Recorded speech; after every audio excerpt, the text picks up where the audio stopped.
got Team 2311, owned by this guy, and three-time Daytona winner Denny Hamlin. But Denny Hamlin races for another team, Joe Gibbs Racing. Yeah, Super Bowl winning head coach Joe Gibbs. And they both share the track with Legacy Motor Club, co-owned by 7-time Cup champ Jimmy Johnson. 3 epic teams, 4 legendary owners, all going after one cup. Now you're up to speed. You in?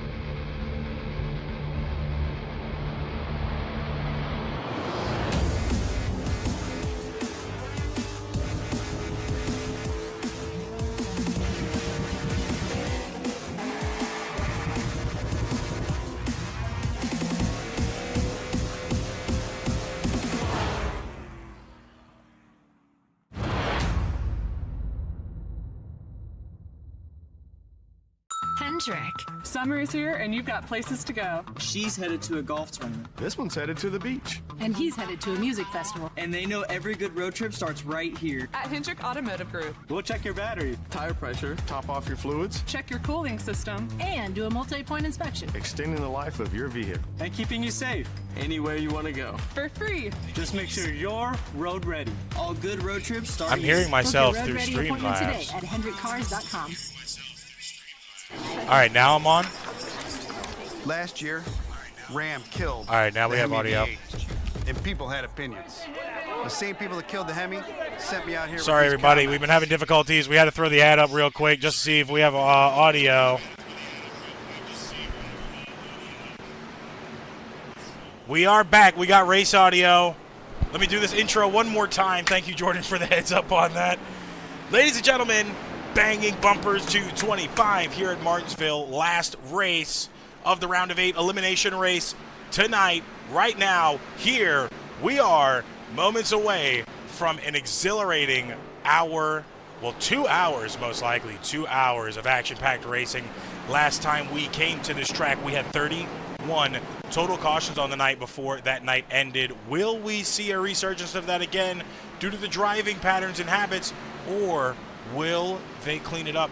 We had another vote for this between all of the drivers just about 11 weeks ago, and almost all of the drivers wanted to come back here tonight. So this is going to be something that we're going to have to see if it's going to be able to stay green, or if we're going to have more of a precursor to what we saw a few weeks ago. As always, you guys know who it is. My name is Tyler Jones. I will be your commentator for the night going forward. We have a pretty simple notes for you guys tonight. Nothing really crazy. As of right now, Lucas Lewis, of course, locked in to the Final Four off of points. So right now, not having to worry about where he lies. He's like plus 21 points. Josh Corey, Christopher, Josh Mason, Corey Rainey, Christopher Franz, and Carden Hansen are in a must-win situation to advance into Homestead. Will we see one of them win? Hopefully, you'll have another locked-in winner. If not, Mark Morton takes that 4th spot. If either 4 of those drivers do not win to that Final Four, he's had an immaculate season so far, looking to add just another thing to the total of his Season 1 debut here, but only has one more race to possibly do it. Will he be the one to solidify that points difference off of Rainey by plus 13, or will it be one of those 4 stated on the outside? We're going to have to keep close eye and attention as it goes on, but it only matters in Stage 3. Speaking of stages, we have 75, and 100 laps to go. Stage 1 and 2 mirroring each other as always before we get to that checkered flag, who will have a new winner hopefully tonight. Poll already on your screens in the chat. Who will make that championship for tonight? Mark Morton, Corey Rainey, Joshua Mason, and Carden Hansen. Make sure you cast your votes if you're logged in on YouTube. And of course, as we've always stated, ARN will be here next season for not only not only the Cup Series, but the Truck Series as well. Expanding leagues are happening in the off-season. We have Right Time on Wednesdays, going to Thursday and Wednesdays for the ARCA Series and the Truck Series, respectively. Momentum Racing out of the picture. Moving forward, that is changing to the NARAS Truck Series that will be streamed on Twitch and YouTube Fridays at 9:30 p.m. Broadcast schedule will be updated for you guys next week. And the NARAS Cup Series will be making a return Saturdays, 9:30 Eastern, for qualifying here on ARN, on YouTube, and Twitch. And, of course, we might have another league in a few weeks starting on a Monday, but we're not going to say anything. Don't want to count our chickens before they hatch. But be sure, guys, to drop your favorite driver who you're possibly wanting to see as a win tonight in the chat.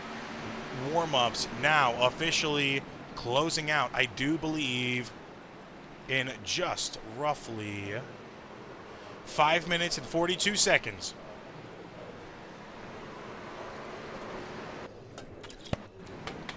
And I feel a lot better now that I know we actually have audio. So appreciate you guys sticking in there. I saw a few of you guys.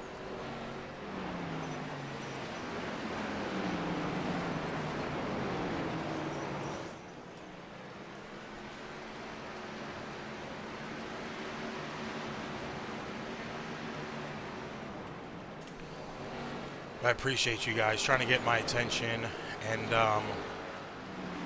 making sure we had it. I'm sorry I had to answer a quick message to one of our staff up in the booth.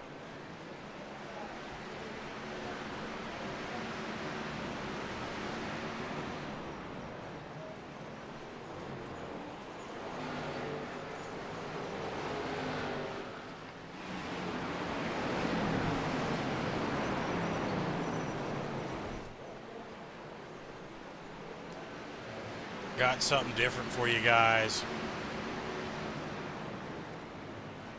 Something y'all ain't seen in a few weeks. Actually, a few months at that, shall I say. We are going to go ahead with the last 4 minutes and 8 seconds. We are going to go ahead and show something we ain't shown in a few weeks. We're going to go ahead and hit it to our national anthem here for Martinsville.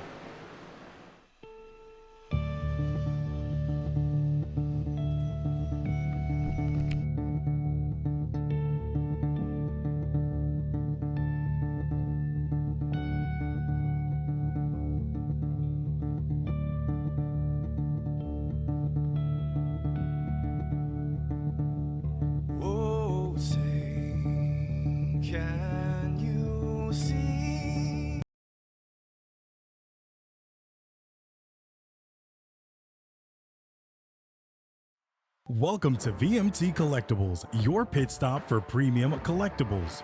We specialize in authentic 118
right here in name, the name of the fray. We are the US of A.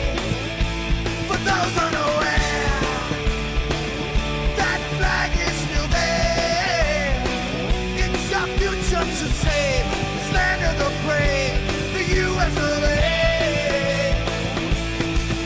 Oh, say, just that star, spangled banner, again wave for the land of the free, and the home of the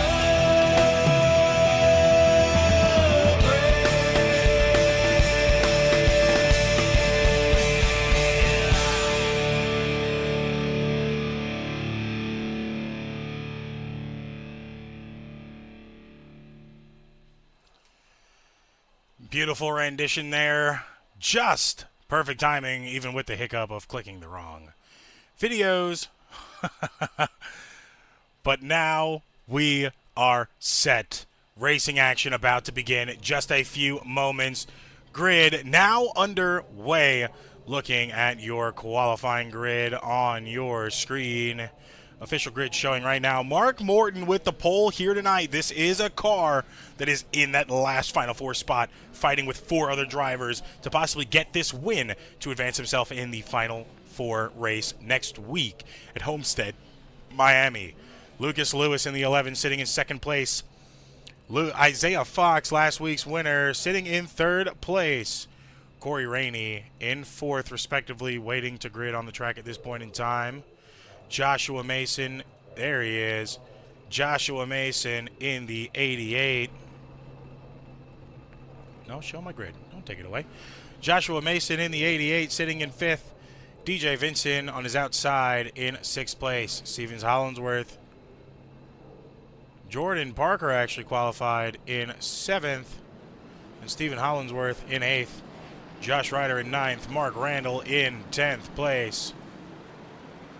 Then you also have Javier Zapta in 11th. Stephen Hayes in 12th. J. Moore back there in 13th place. Carden Hansen and Christopher Franz 14th and 15th respectively. 16th place. Kyle Sims rounding out your field of 16 drivers here tonight. Banging Bumpers is the name of the race and is probably within good faith. Last time we were here, 31 cautions in total for race accidents. Will we see a resurgence of that again, or will we see something different here happen tonight? This is the biggest question a lot of us have been asking for the last few weeks. Only a few more moments before we are going to be knowing how this race is going to go.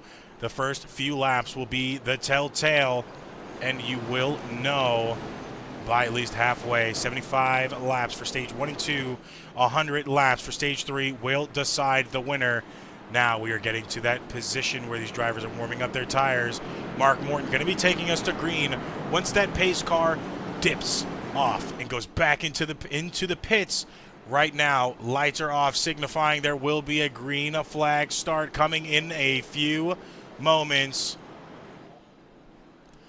Anticipation from these drivers, most likely going around one more time. You just see that beautiful field right there. Night at the track for us here tonight. Go ahead and throw our weather up on the screen for you while we're waiting to finish the pace. Right now, weather is looking like it's going to be 66 degrees, 19 Celsius, no wind, cloudy, with 56% humidity on the night. Right now, stage 1 and 2, 75 laps, final stage 100 on your screen. Pace car is off. Morton takes us to green flag racing in just a few moments. Green flags out. And here we go. You heard the green flag call there. You will hear the calls for cautions and the green flags just for stage 1. We are going to allow that for stage 1.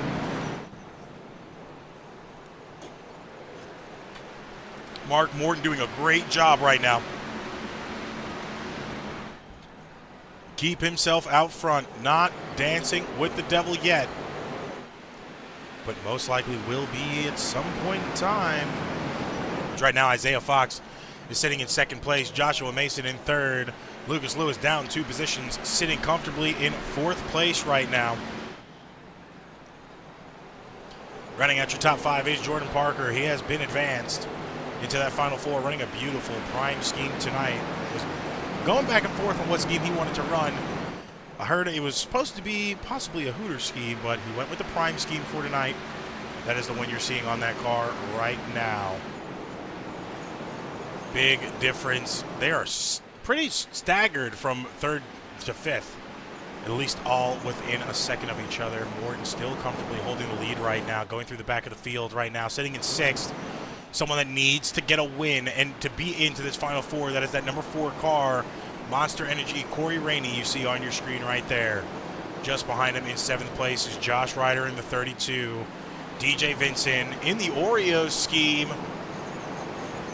running for Rainey and RVR and next season as well.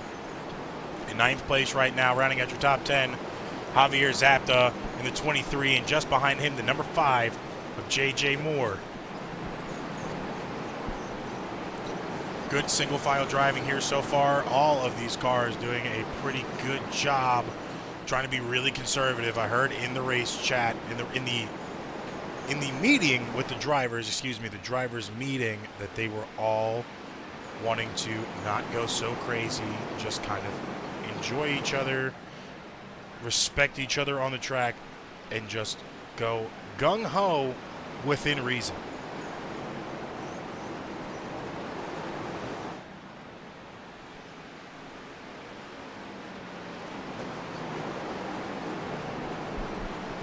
Mark Morton right now holding strong in the lead. Lap 9 of 75 so far. We'll go ahead and throw the dashboard up on the bottom right-hand side of the screen. It's in 4th gear right now, about 111 miles an hour exiting that corner. Caution. About 120 in like total. Like a shake or a bar or anything like that? Caution is out. You hear that driver's calls. Crew chief wanted to know what's going on with that vehicle itself. Looks to be the number 3, Carden Hansen, involved in that wreck that time. Going to go ahead and throw it to the action replay and see exactly what led to his incident here. So you see the 3 of Hansen and the 24 of Franz, 28 of Sims just in front, little loose on that exit. Nose dove into that inside wall, and then hit it again trying to fix the car. These Gen 6 cars can be a little loose after you get some damage on that front end. Now him having damage on that front end, no fast repairs. It's going to be a little tricky for him now. He might have a few minutes of damage. We're going to see. He is one of those 4 drivers that needs that win to be in. So that might hurt his odds and opportunity, but it is still an early race to call. Can't count your chickens before they hatch.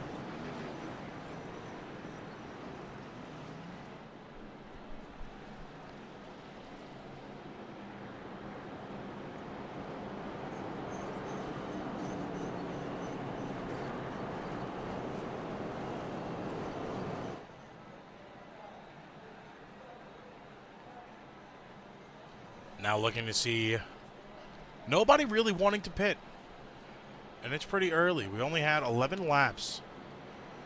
We had an 11-lap run. Isaiah Fox did go in at lap 10. Uh-oh. Stack up on the backfield. In the front stretch, actually. Isaiah Fox did go in at lap 10. So did Lucas Lewis. Mark Randall in the 00 seems to be having troubles back there. Might be a problem with his wheel. He might have had a reset, or he has an EOL penalty.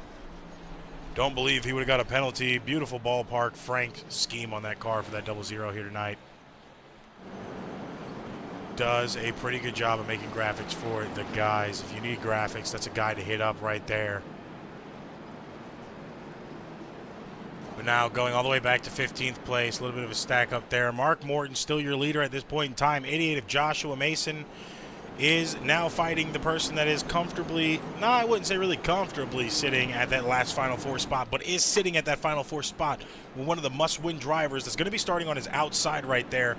The 88 of Joshua Mason with the KBB scheme. Pace car off. Mark Morton, your leader, taking us back to green flag after the first caution. 11 laps in. Restart zone approaching. Green flag about to be waving. Green, green, green. Green flag out.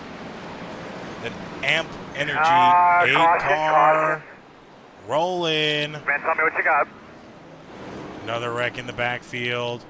24, Christopher Franz looks to be the one in that wreck. Let's go ahead and go back to the yellow flag and see what happened from Franz's perspective. The 09 of Isaiah Fox got into the back of the 24 on that restart and spun him around. Let's go to a wider cam just to make sure that there wasn't a stack up in front of Franz to have that happen here. Pretty wide angle. No, Franz most likely in the wrong gear for a restart there as he did lag off of that main pack. 09 of Isaiah did spin him around, resulting in the second caution of the night. These drivers most likely not happy that those cautions were back-to-back.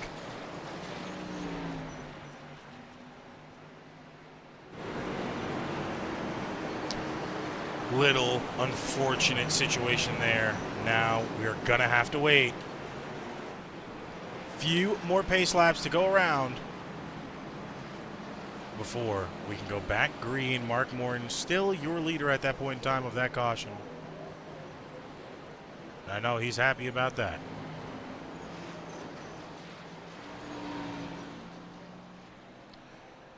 While they're pacing, we're gonna go to a quick commercial. Very quick commercial, and I promise you we will be back in just a few moments. Welcome to VMT Collectibles, your pit stop for premium collectibles. We specialize in authentic 118, 124, and 164 scale die-cast cars from top brands like NASCAR, NHRA, Where's that Hot Bass Pro Wheels, at? ERTL, GMP, and Auto World. From rare chase pieces to limited edition releases. But we are more than just diecast. Explore our curated section of retro video games, action figures, and hard-to-find collectibles that fuel nostalgia and passion. Live on Whatnot for heart-pounding bidding wars and instant deals. Can't make the stream? Be sure to follow us on Facebook for previews of upcoming shows at VMT Collectibles. Once again, that is VMT Collectibles. VMT Collectibles, man, our sponsor here at Asphalt Racing Network. They are killer when it comes to the diecast game. 124, 164s, 132s, you name it, they possibly have it. They just kill the game. So make sure if you're looking for a diecast, you go to VMT Collectibles on Whatnot, or you find them on Facebook at VMT Collectibles. Mark Morton takes us back to green flag here.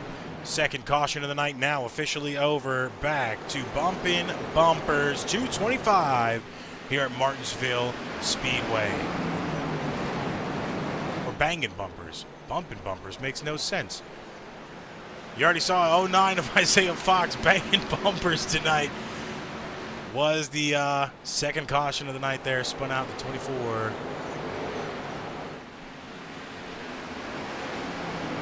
Now Morton in the lead, JJ Moore sitting in second place respectively. We're going to go ahead and let the camera just roll through the field as it needs to. Let the guys in their spots do what they do best, following DJ Vincent in the 41 now sitting in sixth place.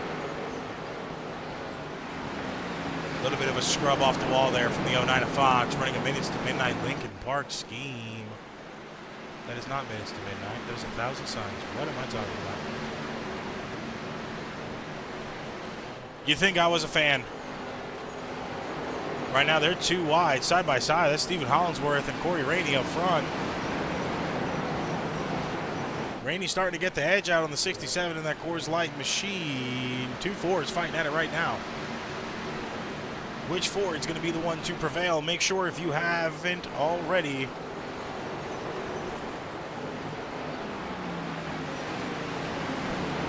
Make sure if you haven't already, you vote out of the 4 drivers you want to see make it to that Final Four. Poll is up 28 minutes ago in chat. Only has 9 votes on it. Right now it is Mark Morton, Corey Rainey, Joshua Mason, and Carden Hansen. Those are the 4 votes. Morton sitting comfortably. I gotta stop saying that. Morton is sitting in the last Final Four spot right now. Moving forward after this week. Will we be able to see him in the Final Four? That is the biggest question right now. Doing a pretty good job sitting in the front. I can't see shit. Uh-oh. Spotter's not too happy. We're going to have to disconnect those communications there after that. We apologize for anybody watching at home. Look at the yellow flag. We're going to go to a quick commercial and then talk to them about that. Get it back under control here. That caution had to come from the back of the field. 23, Javier Zapta was the one to spin around there. Was it from a bump? 32, then spun. 23 spun around, came back up on track and met the 28 head on. That's the 28 of Kyle Sims. That being another caution here on the night. Pretty early on, 26 laps in. We already have 3 cautions of the night, and we are going to go to a quick commercial break yet so we could scold the crew chiefs in the sky and make sure we don't have their audio. So we will be right back in a second. Sorry for the back-to-back ad breaks.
We are back under green flag here right now. Mark Morton still in the lead comfortably at this point in time.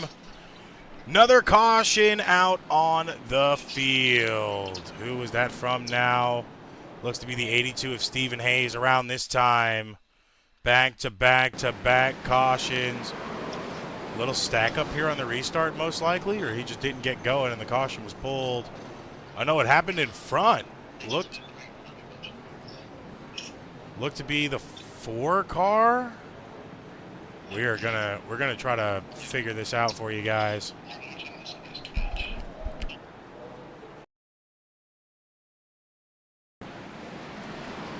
Four car of Corey Rainey there. Yep. Gonna go ahead and wind that up back just a little bit. 4 car of Rainey started and then hit the 5's bumper. Spun around, 9 went with him.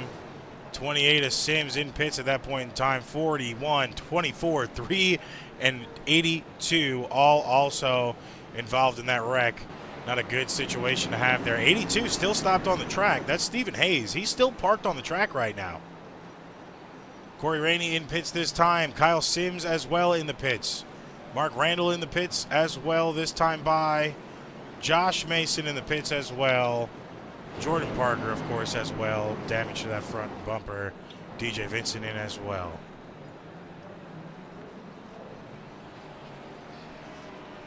pretty rough start. This pretty rough start out here for the Bangin Bumpers 225.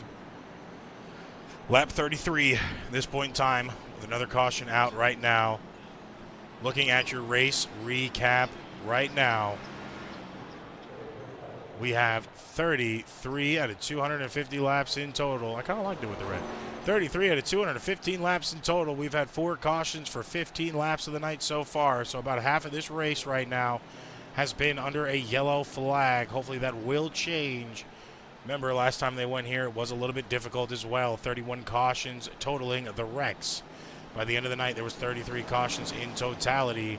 So now we're going to have to see what is going to happen again here tonight. Will it be the same precursor to the last race we had, or will it be a little bit cleaner? That is going to be the deciding factor the longer these races go on. We will see how this goes.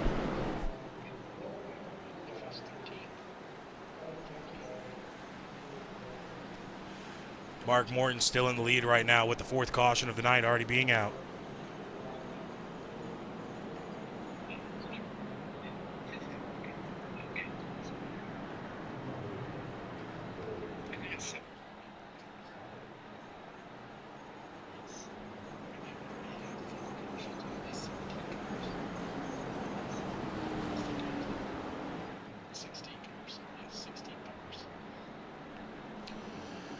Single file right now will be choose cone this time by.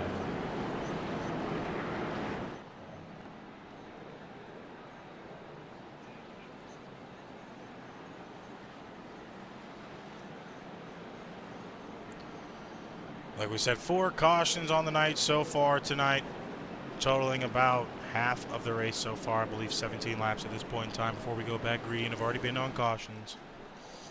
Mark Morton still holds the lead. J.J. Moore, dominant driver from Parker Motorsports, now is going to sit in 2nd place.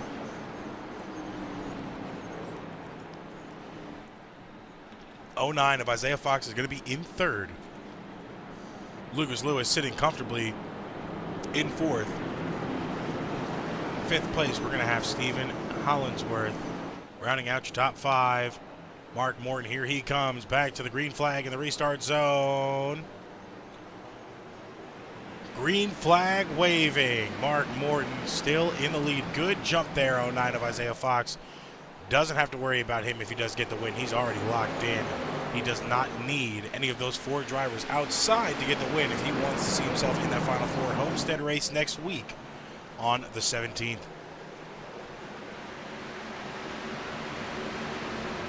Mark looking really comfortable here all throughout the night so far. He has led all 37 laps to this point in time. Sat on the pole and looks to finish the race that way as well. Going to a TV3 cam, a little bit of a wide cam in the skies here.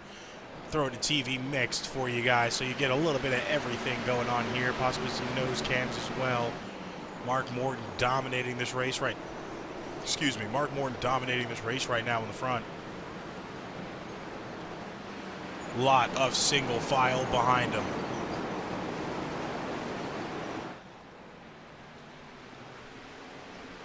Pack pretty spread out. Mid-pack about spread out. That's not surprising, as a lot of guys are trying not to wreck here at all. Trying to just keep it green. Following the 67 of Hollinsworth in 4th place right now. Is a gap between him and the cars in front. It's all a strategy game right now. Don't want to overclock your tires. Don't want to get into a little bit too early. That's something you don't want to have happen, is to start losing wear or start losing grip because of the wear on your tires. These guys will probably conserve as much as possible in the first half and then knock out the rest in the second half of the race. Probably the wise decision there too. Still following the 09 of Isaiah Fox right now. Fighting for Hollinsworth for 3rd place. Back and forth. They're still side by side right now. Fox is going to back out of it a little bit. You're seeing the nose cam right there. They're both side by side. Joshua Mason now puts himself in the mix.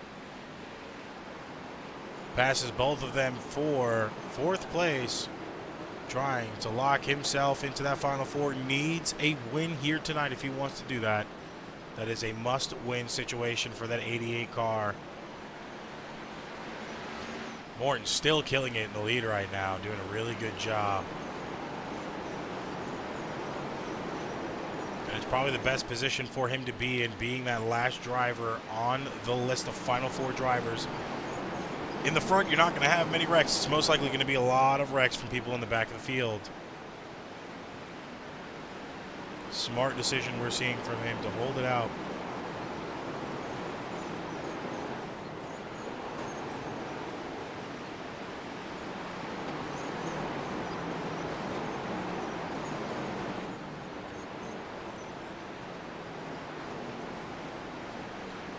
Right now, not much going on. Pretty clean here. We've already been about 10 laps clean so far.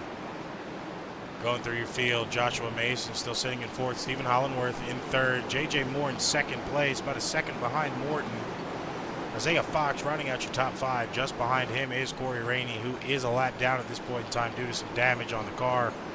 The 11 of Lucas Lewis, who is locked into the playoff Final Four race just off of points alone. Javier Zapta sitting in 7th. Mark Randall, the 00 in 8th place. Pretty far off pace. 2.5 seconds off from the 7 car in front of him.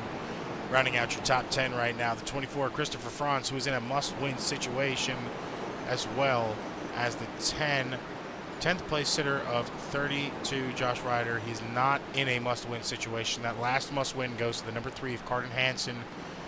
Hansen is already 8 laps down. Not a good place to be when you need to have a win to get into that Final Four race. Jordan Parker, 12 laps down, still in the pits right now, getting a lot of that damage repaired as much as he possibly can. 50 laps out of 75 for Stage 1, now completed. Only 25 more laps to go before we crown a Stage 1 winner. Mark Morton comfortably still sitting up here in the lead. Parker back on track now. You see him just in front of Morton. Morton trying to get around this 82. That being the 82 of Stephen Hayes, who is also a lap down as well, now that Morton has made that pass. There goes Carden Hansen. Another lap down now due to that leader, AMP number 8. Jordan Parker out in front too. You can see it looks like he's crab walking a little bit on those straightaways. I could be wrong. But already 12 laps down. He is been advanced into that Final Four race off of his win, so he has nothing to worry about there.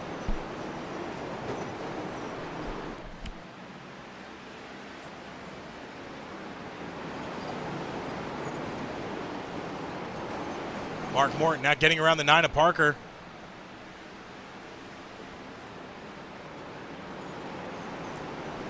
Did it comfortably too.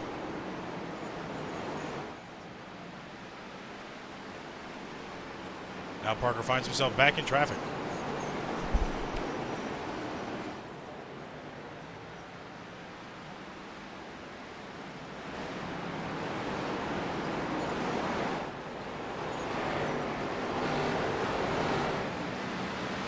.55 out of 75 laps. Stage 1 almost in the books here.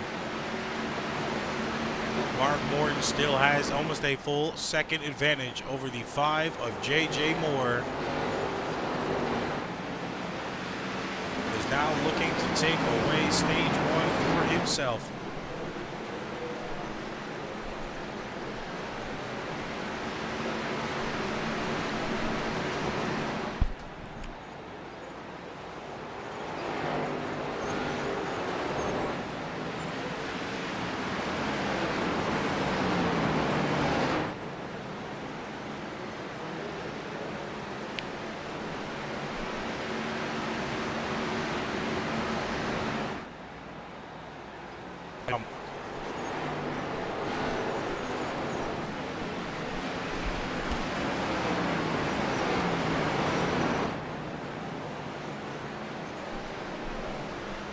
Morton letting the race and do the talking for him right now. Still in the lead, holding it strong. JJ's cutting time down though. He's now down to 0.8 0.8 of a second off. Looking to make it under 7 as well. Only a few more laps to go here. JJ starting to catch up to that leader, Mark Morton. Morton does not need to worry about the stages. He needs to just worry about the finish. That finish is what's going to make or break. As long as somebody that is not in the muscle lane wins, Morton will find himself in that final 4 alongside of Isaiah Fox, Lucas Lewis, and Jordan Parker. Right now, 15 more laps to go. JJ Moore in second place. Slowly catching himself back up.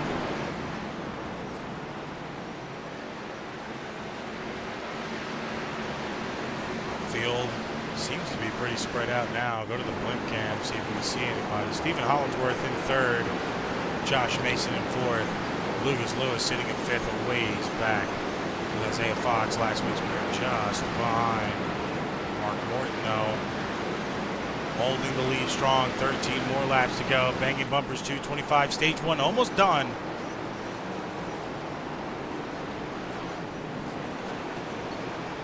We've had a lot of clean racing for the better half of stage 1. It was a little crazy in the beginning, everybody trying to get those tires warmed up, and a few incidents with the restarts. We had 2 cautions due to the restart.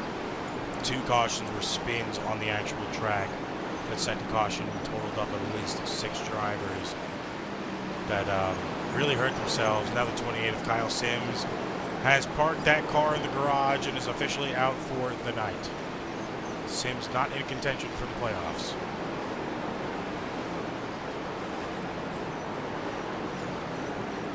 Rainey still a lap down at this point in time. Looks to be the person getting his lap back at this stage break. Now 11 to go. Caution out. Speaking of Rainey, unfortunate situation. Rainey just found himself in trouble. Let's go ahead and go to this replay and see what happened. Might have been a solo spin here on the entry. Looked good on the entry. Got back into it just too early on the exit. Spun himself around sideways. A blocker in the middle of the field. Caution brought out for that incident there. 5th caution of the night.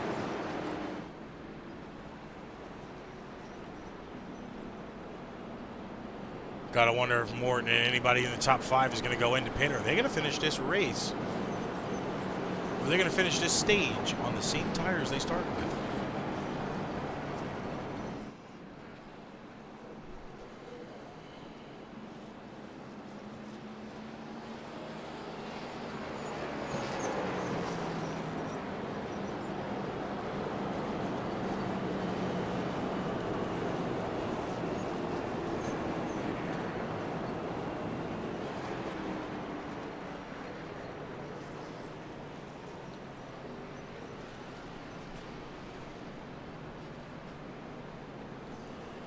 Make sure you guys vote on that poll. 47 minutes ago, it was posted. We only have 11 votes, but 15 people watching. Click that chat. Vote on that poll. Who do you think will make tonight? Who do you think will make it tonight into that championship 4 race? You have Mark Morton that is on the list, number 1. He's sitting in the 4th spot in the final 4 bracket right now. He's led 78 laps of this race. Then just behind him you have Corey Rainey as well, who is in pitch right now getting some damage off. Started in 4th and now finds himself back into 12th. As well on that pole you have the 88 of Joshua Mason, who started in 5th, still finds himself in that around that position in 4th place right now. The last one, Carden Hansen, who is officially out for the night. Carden has called it.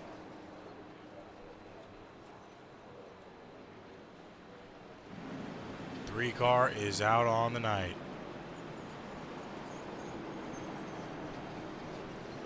5th caution of the night. Pace car off. Back to green we go in the restart zone on Mark Morton. This time we're going to keep it wide, just see if we have any accidents. Green flag, Mark Morton. JJ caught the wall there. Hollinsworth able to maintain with Josh Mason as well. Looked like Mason would have got involved there if everything didn't go good. 6 to go here in stage 1. Mark Morton has led the entirety of stage 1. Now it takes us to 5 to go. 67 of Hollinsworth now sitting in second place. 5 of Moore in third. 11 of Lucas Lewis in fourth. 88 of Mason rounding out your top 5 at this point in time.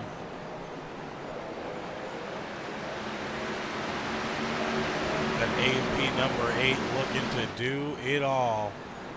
4 laps to go. Stage 1. Bangin bumpers 225. Mark Morton holding on strong. But now that 67 of Hollinsworth starting to gain a lot of time on him. He caught up because of that re-rag due to that caution.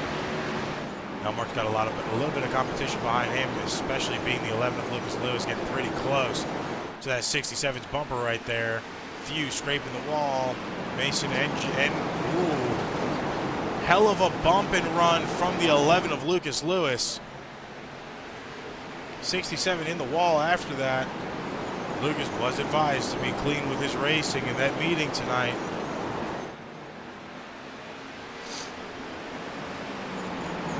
Will he do the same to Morton? Morton won't put up with that. We've already seen Lucas and Morton go at it before. Lucas took away the Indianapolis win for Mark Morton. They are getting really close here. 1 to go. Lucas Lewis still on that back bumper, going to the inside. Will he be able to get the run on Morton in the corner? No, Morton still has the advantage. Last 2 corners here. Lucas still trying to pass. Don't think he'll be able to do it. Stage 1 goes to Mark Morton.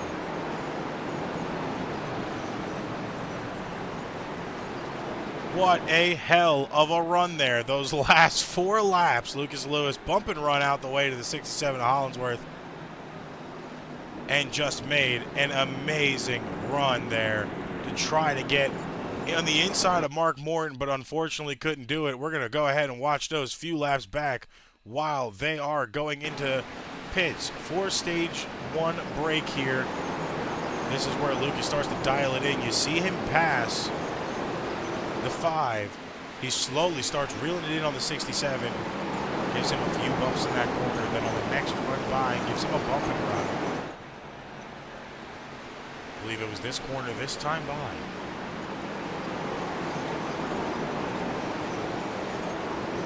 Almost gave him the bump there. Would have turned him if he did. Dialed it back in. Here comes the huge bump into the corner. Secondary bump pushed him out of the way to clear him. Then Lucas had it on for the number 8. Locked in like a heat-seeking missile, just couldn't get it to work there. Morton did pretty good at keeping that advantage and going early into those corners. The 11 could not get around.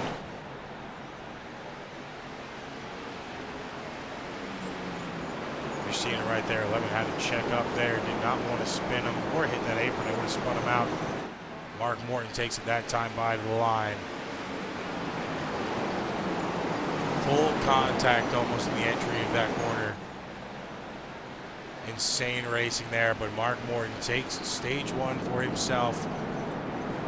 Now finds himself in 9th place after that pit cycle there.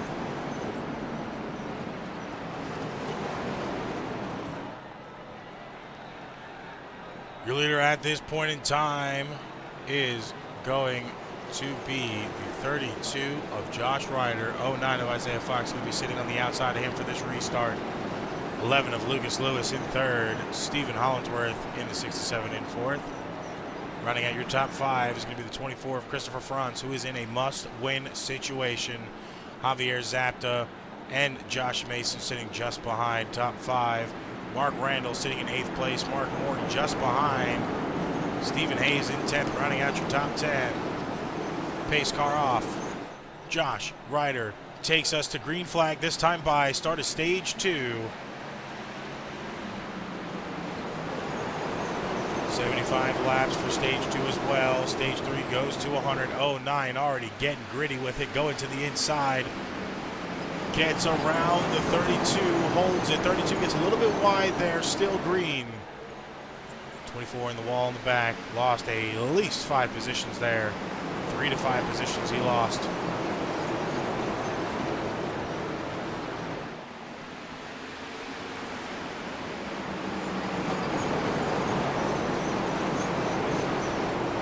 Now Fox to the lead, 67 to Hollingsworth sitting in second place, 7 laps already for stage 2, 82 laps in total for the race.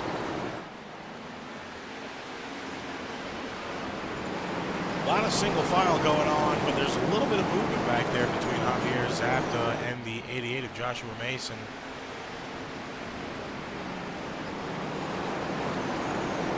Mason in a must-win situation needs to get into the top 5 and hold that spot there. 00 Mark Randall into the wall.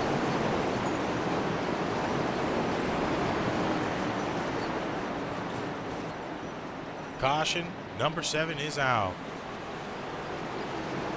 You saw 00 Mark Randall that time by wiggling there, trying to see if he has any damage. Got loose, Morton able to just move away. 5-car JJ hit his brakes. Let's back up just a little bit to see his entry, his exit of that corner to that straightaway. You see it, he breaks loose there, saved it almost. And Amp Energy 88 got around him just in time.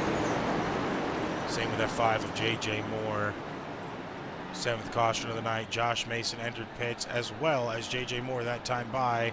67 of Hollingsworth is your leader at that time of the caution, so he will be your leader for this restart, as now the 4-car of Rainey goes around the track to get his lap back, putting him back on lead lap.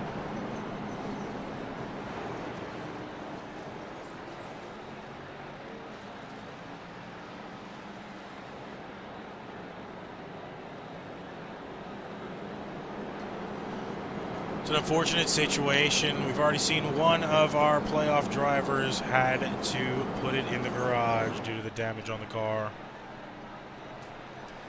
Says his car was undrivable. That is a 3-car of Carter Hansen, finishing in 14th place at this point in time. 28 of Kyle Sims was not a playoff driver, but also parked the car most likely due to the way it feels right now. You got Jordan Parker in pits.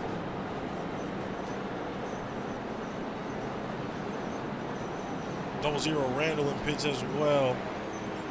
Few people a lap down. Next person to get a lap back would be that 41 of DJ Vincent, who is currently sitting 20, 7 laps down now, most likely all due to that damage with that 7-car pileup for that restart earlier.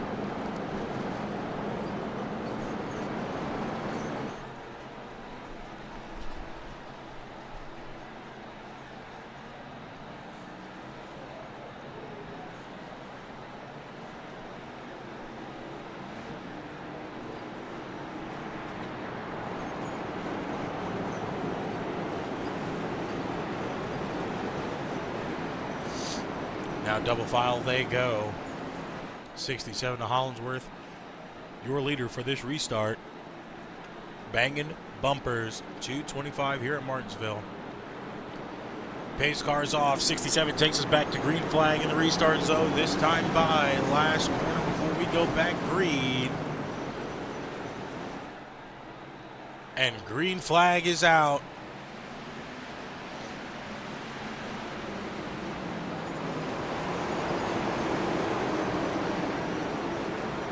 A few already making moves in the back end there. 24 into the wall.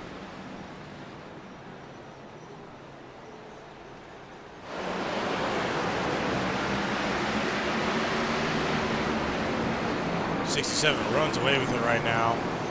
Top 5 all fighting side by side. 11 and dead on tools. Lucas Lewis gets in front of the 09.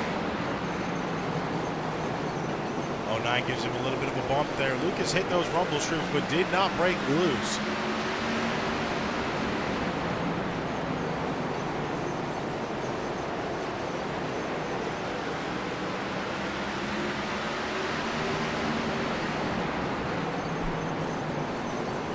Now this is the fight we're seeing. Hollingsworth rolling away with it right now, but he could be burning up his tires early. Only lap 16 of 75 for stage 2. Isaiah Fox in the 09 sitting in third still. 23 Javier Zapta in fourth. Mark Morton found his way back up to the top 5. Josh Mason behind him in 6th place in that 88 car.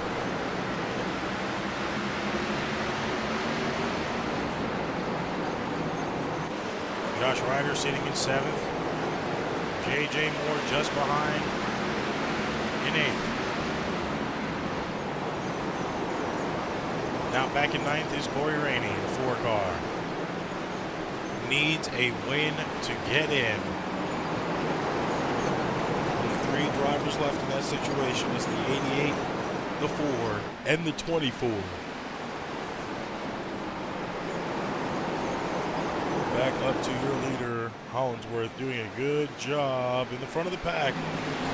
Running away within 2 seconds away from his competition, but will that bite him in the tail end?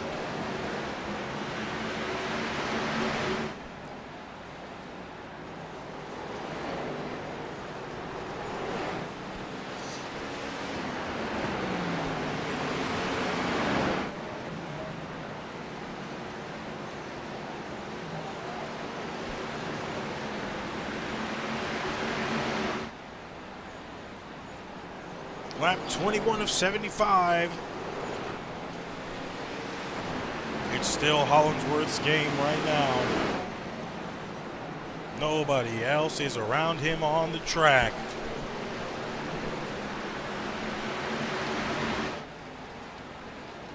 About a good 2 seconds till you see that next competitor on the track.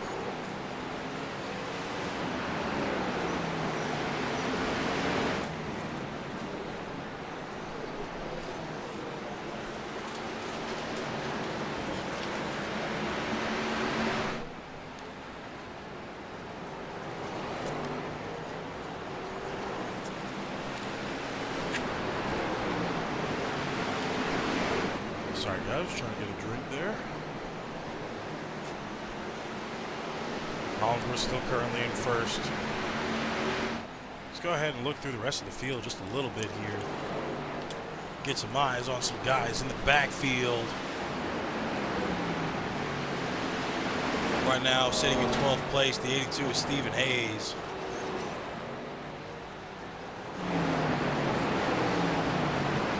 Hayes still on the lead lap at this point in time.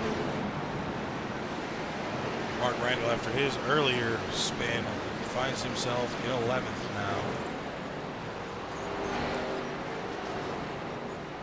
Christopher Franz still sitting in 10th place right now in a must-win situation. Trying to play his cards right for stage 3. Josh Ryder now in 9th at 32.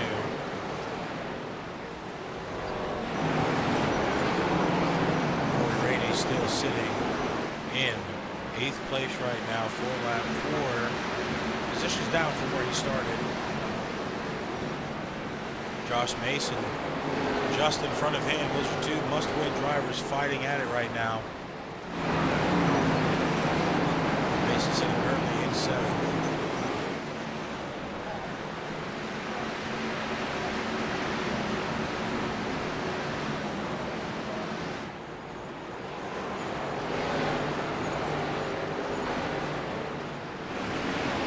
J.J. Moore up front, sitting in 6th place. Sorry guys, my headset turned off.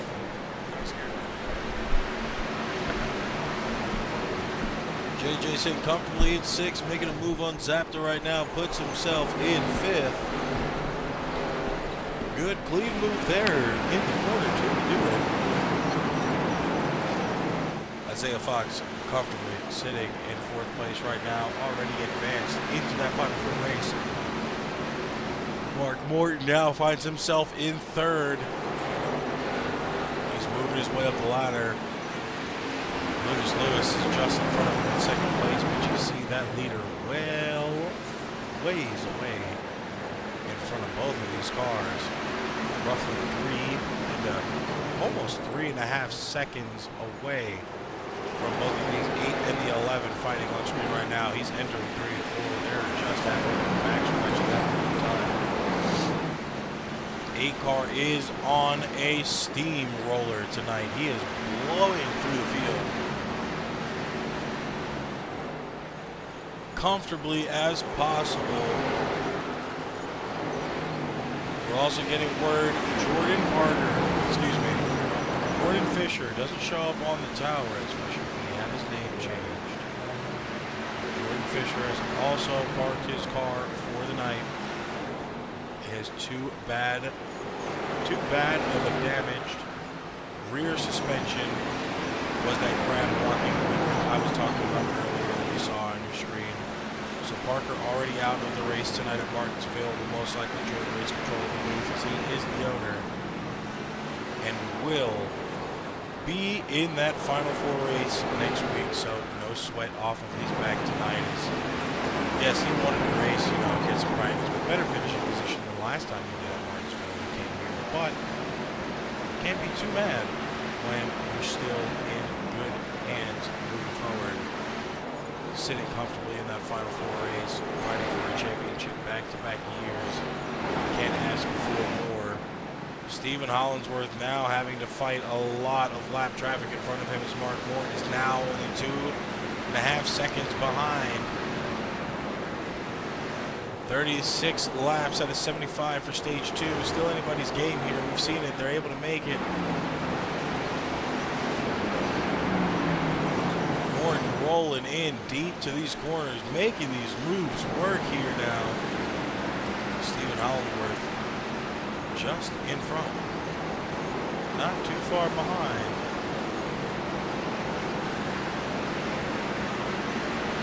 Still about a 2.8 second gap.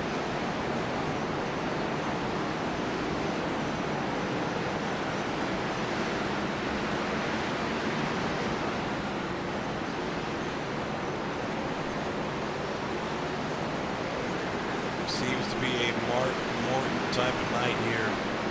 So 41 Vincent get out of the way. Didn't want to block anybody. Uh-oh. We got a caution on the field, though. 09 in the 82 once again. Involved in another accident. Go ahead and go back to our replay and see exactly what happened.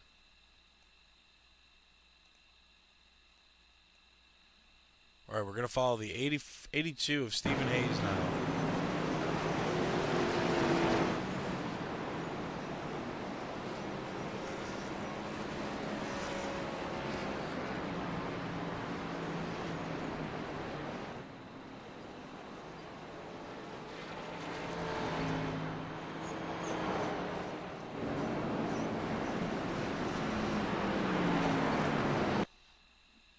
That was not the actual initial caution. Okay, right here. This is what led to that caution. 09 goes to the inside of the 82. Comes back up the track. Makes contact with the 82. Sends both of them to the wall. And that's where we caught up with them slowing down. As the caution went out. The 82 had nowhere to go.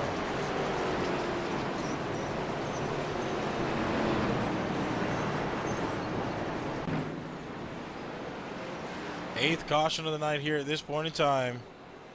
Stephen Hollingsworth in the lead, but now that's gave Mark Morton the opportunity to catch back up. Going for a stage 2 win as well. Mark has a lot riding on the line here tonight. If he gets this win, he automatically locks himself in to a Final Four appearance on his rookie season.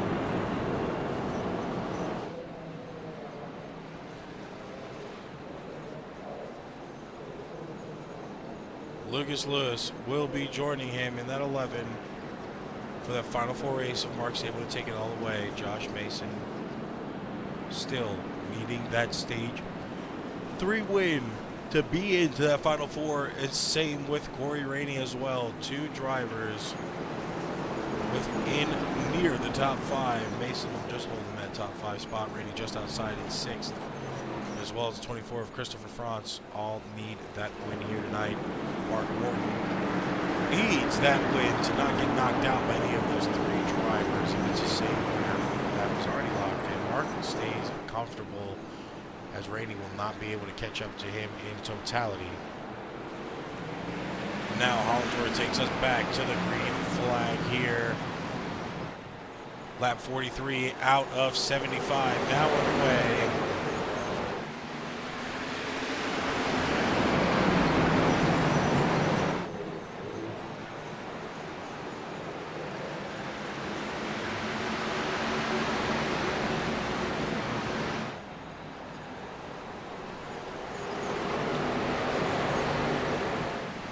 Hollingsworth holding the lead, holding it strong.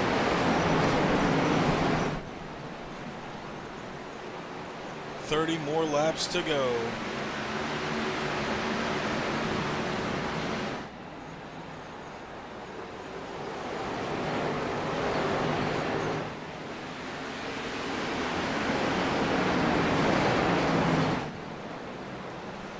And another caution out on the night. Rolling pretty comfortably and clean here for stage 2. Now another situation on the track. We're going to have to find it. We're going to have to go to Blimp Cam and just skirt around the field and see if we can figure out where that caution came from. We'll find it. Bet my bottom dollar on that.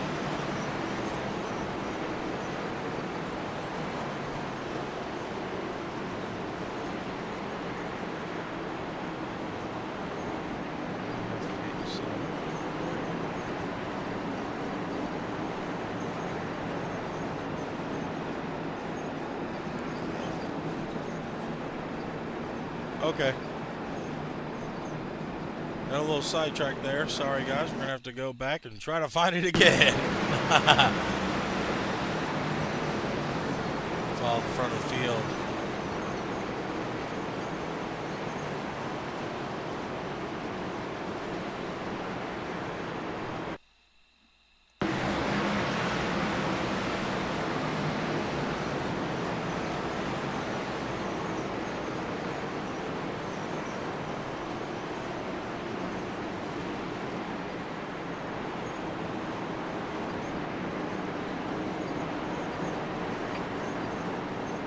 I cannot figure out where that caution was from.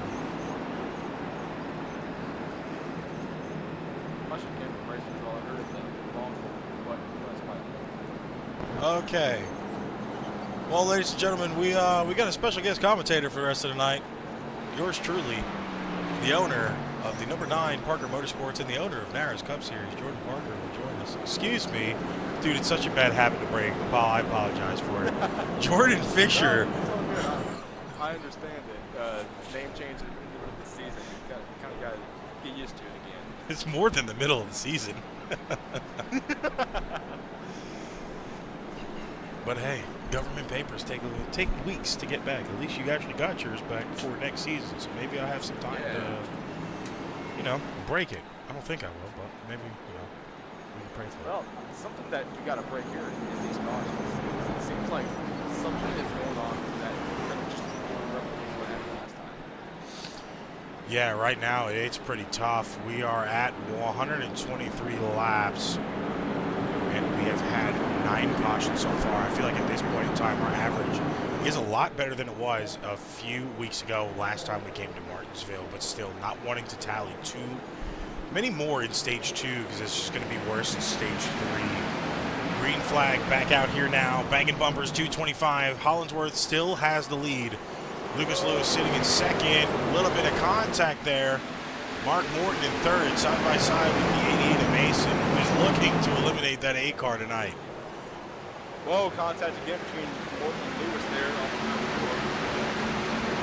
Morton giving back Lewis a little bit of those shoves that ended stage 1. Morton was still able to get that stage win, but Lucas Lewis bumped and ran the 67 to Hollingsworth in stage 1 for that position and almost did it to Morton. Morton was able to hold on, so we're probably seeing a little bit of payback from that ending of stage 1. Well, the 8 and the 11 just cannot seem to win. No, and it's the same situation we saw at Indianapolis too. The 4-wide finish and a little bit of a wreck there. Lucas Lewis taking that win away from Mark Morton. Morton should have a few more wins under his belt this regular season, but he's been robbed of a few. And that 11 car robbed him of at least 1. Well, I was talking with Mark pre-race. He's saying that ever since he won last months ago now, he has been on a very bad downhill slump, and he's trying so hard to get out there. You gotta wonder if he's driving the car, just trying to get back in the freaking to hit 5 higher. See, that is something that a lot of people have forgotten about. Morton was on track to break the record of the most wins all time from a single driver. Owen was the one to break that record when he came back at Watkins Glen.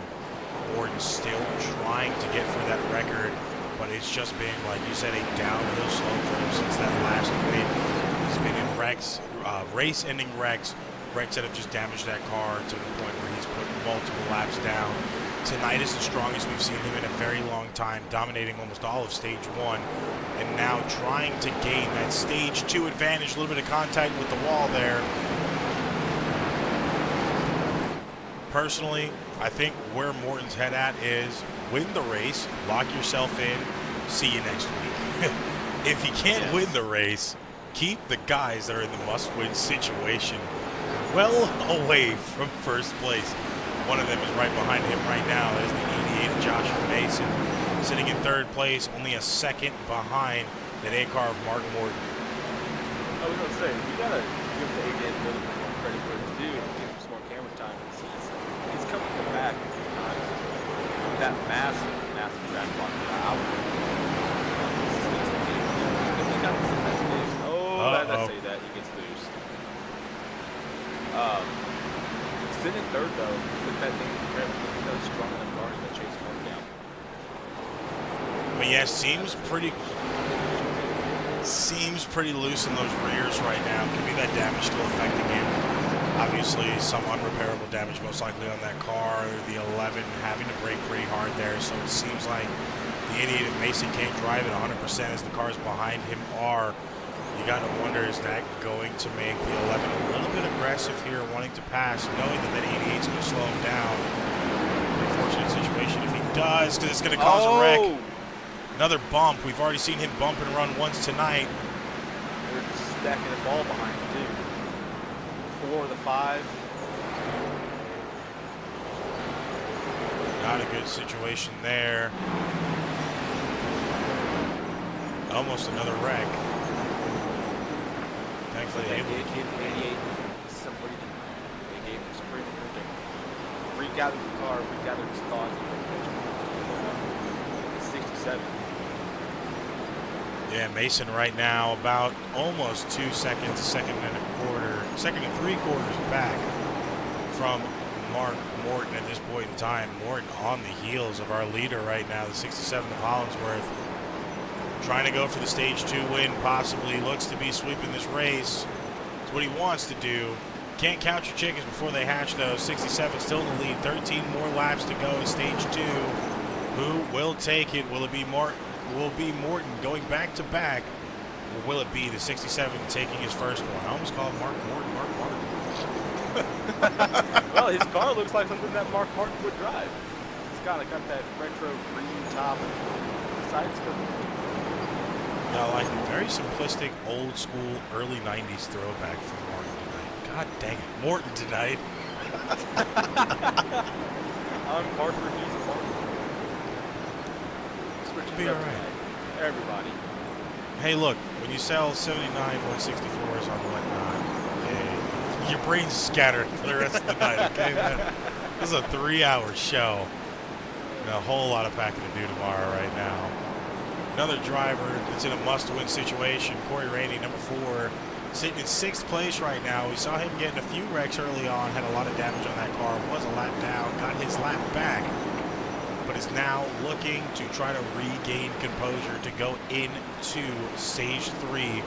9 more laps to go. Morton is still 2/10 off the back of Hollingsworth, sitting in 2nd.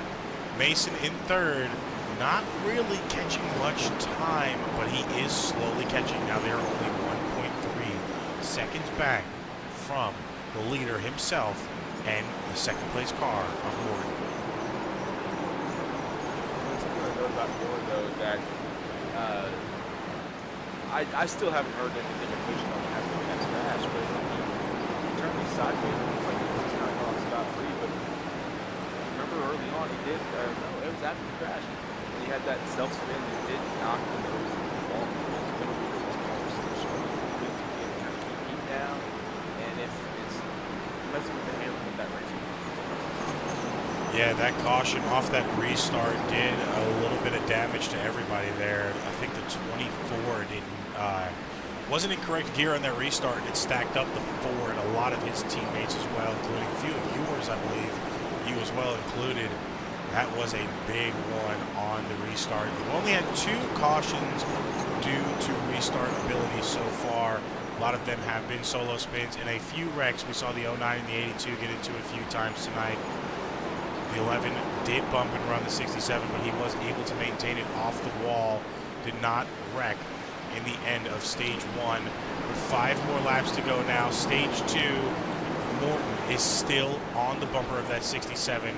Can't do anything to really change it. Got a little bit loose there, dialed it back in, but it does not seem like he's going to be able to make a pass with 4 more laps to go for stage 2 to get that victory.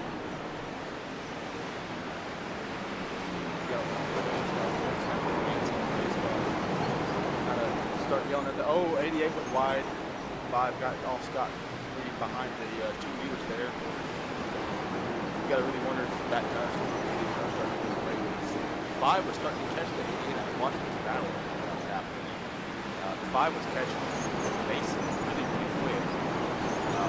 Back to what you were saying, what I was saying. You got to wonder if Mark. Dang it, Tyler. Yep. Well, Mark is getting hot in the car trying to get around the 67 because while playoff points aren't really going to matter for a transfer, they do still very much count. Right? Position still matters. Right, going back to what you were saying about Mason. Mason hasn't pitted since lap 114. We're on lap 150 now, so those tires probably a little bit shot, especially if he has some unrepairable damage. It's probably burning those tires a little bit more. 67 to Hollinsworth. Martin trying to do a bump and run. Hollinsworth looked like a brick. He did not even move on the track. 67 takes the stage 2 victory.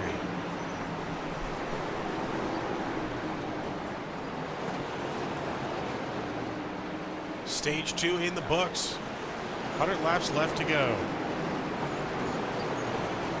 You know, while this does seem like a pretty caution-fest race, you gotta admit, it's going a lot better than last time we visited this track. This is immaculate compared to the last time we visited this track. And this was something that not only me and you worried about, but a few of the other racers, drivers, shall I call them, in here, they were really worried about. Me and you had at least an hour-long discussion after that last Martinsville race if we wanted this on the schedule of the playoffs. And you know, I voiced my opinion. I said, hell yeah.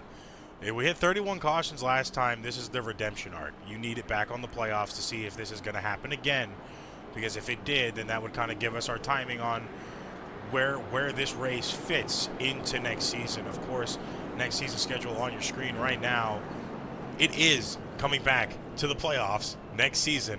That is in the second round, race 35 in total. Martinsville, we are going back. All blue races on the top left side of your screen are our pre-season races. That is the Daytona Clash. That is only in off of pole wins this season.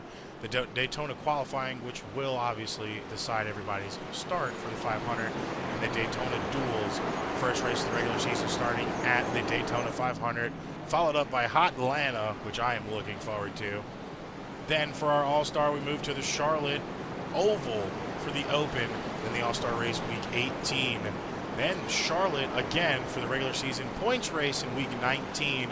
We will finish our regular season off week 30 at Nashville, and once again going back for our championship race next season for that Ford EcoBoost, Homestead, Miami.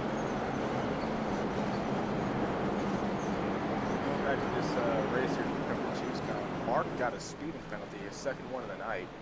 So that's going to hand the lead back to Stephen Hollingsworth, and you got JJ and Josh in tow with the 67. So this is going to change the entire complexity of this race, because now Mark has to come from the back of the field again to find a way to secure his spot in the Homestead next week. So as of now, advantage to 88 leading the playoff field.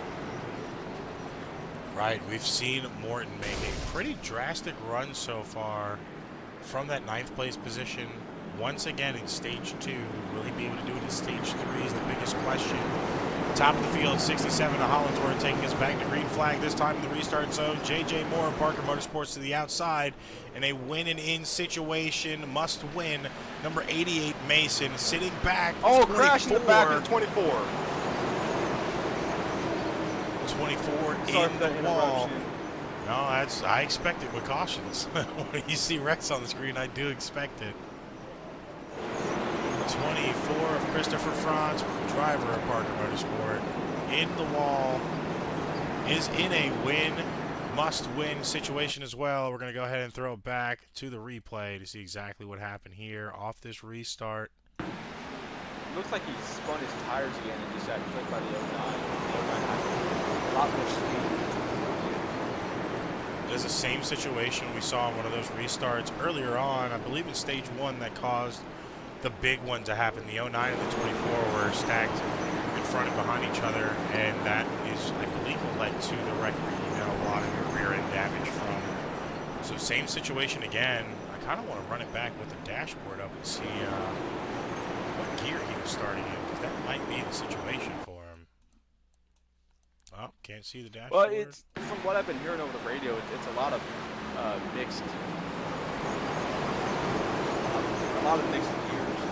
between the field and starting in second and third. You got to work. I know JJ for sure has been restarting in second a couple times, and that's been spinning his tires. But for some, third just feels way too bogged down. So maybe he was starting in second this time to get a better advantage on a restart. You never know. Could have been. Starting in second, me personally, I don't like racing Martinsville. I've never been one to between Martinsville, Bristol. I do not like racing them. They're very tough tracks. Personally, if I was in the lead or the first 2 lines, I would be starting in second gear. If I'm in the back of the field, I'm going to start in third. I'm going to leave at least a quarter of a car length, start in third, catch my time back up. Not really worried too much about the future, what the future holds for me. But with the situation that we keep finding the 24 in, you've got to wonder how many times is going to be enough to the drivers around him. This is at least the second time we've seen him have a, I guess you call it, incomplete restart, and it caused 2 cautions on the field. I am hearing on the radio. The 24 was handed a warning on the restart for the self-inflicted caution.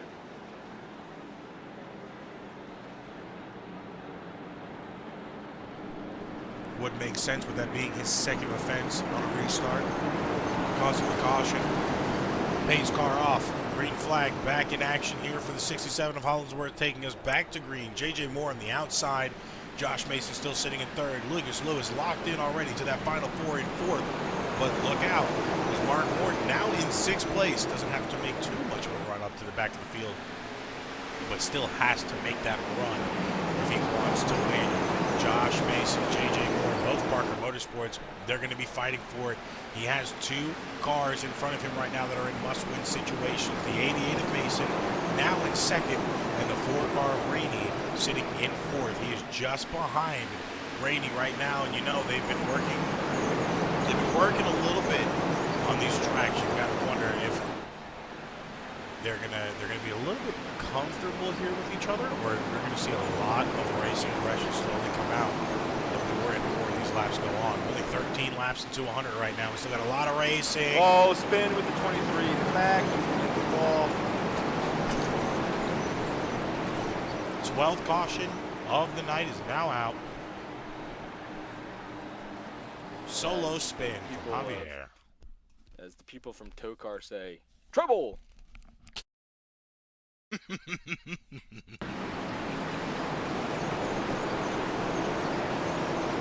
the 23 had a little bit of connectivity issues too right there.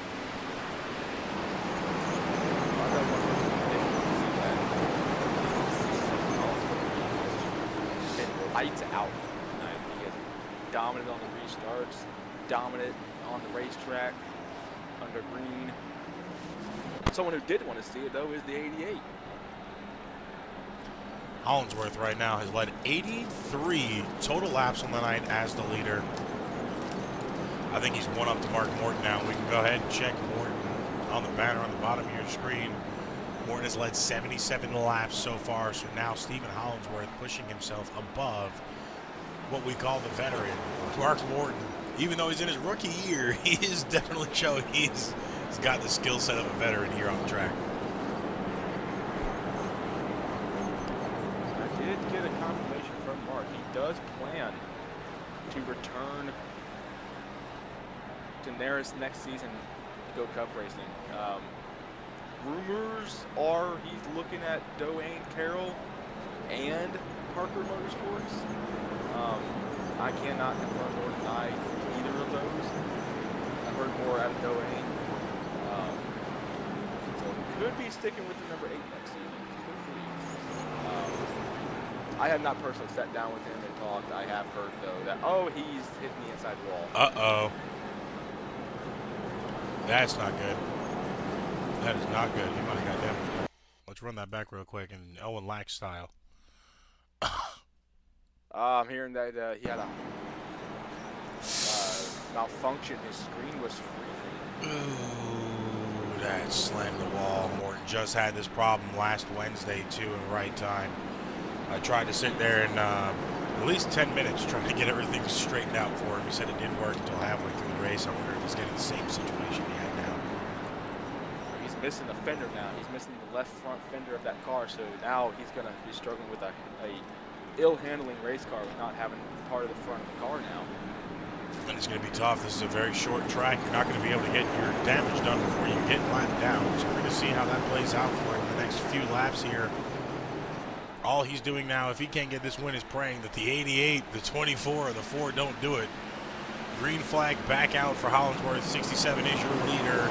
2 Parker Motorsports drivers side by side. That's the 88 and the 5. Mason, J.J. Moore.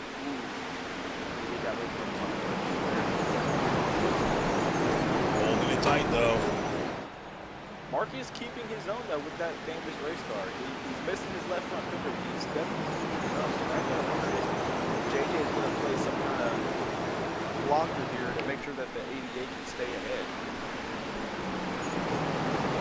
It would be a wise decision. We expected to see a little bit of a battle between the 5 and the 8. I feel like they're very similar when it comes to style on the racetrack.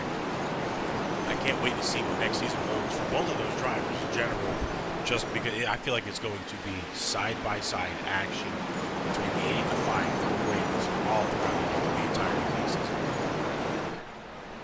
Well, I know personally for me, I am super proud of what JJ has done in that car. Taking over for Christian as well. Signing him full-time next season. It's incredible to see what he's doing. I mean, JJ's probably killed it. He came in as a rookie part-time for the first race in that 5 car and got back-to-back wins, and now is sitting comfortably within the top 10 for the most laps ever led. He's now sitting comfortably within the top 10, if I'm not mistaken, for most wins all time, and looking to break more records, as we heard a few weeks ago from his last win, looking to break more records in the next season. Really wasn't worried about pushing that now. He did say he wanted to help his teammates out a little bit more, but anyways, we've seen he's still been going to the wall with it the last few weeks, now trying to possibly get another win here or push that 88 to the lead.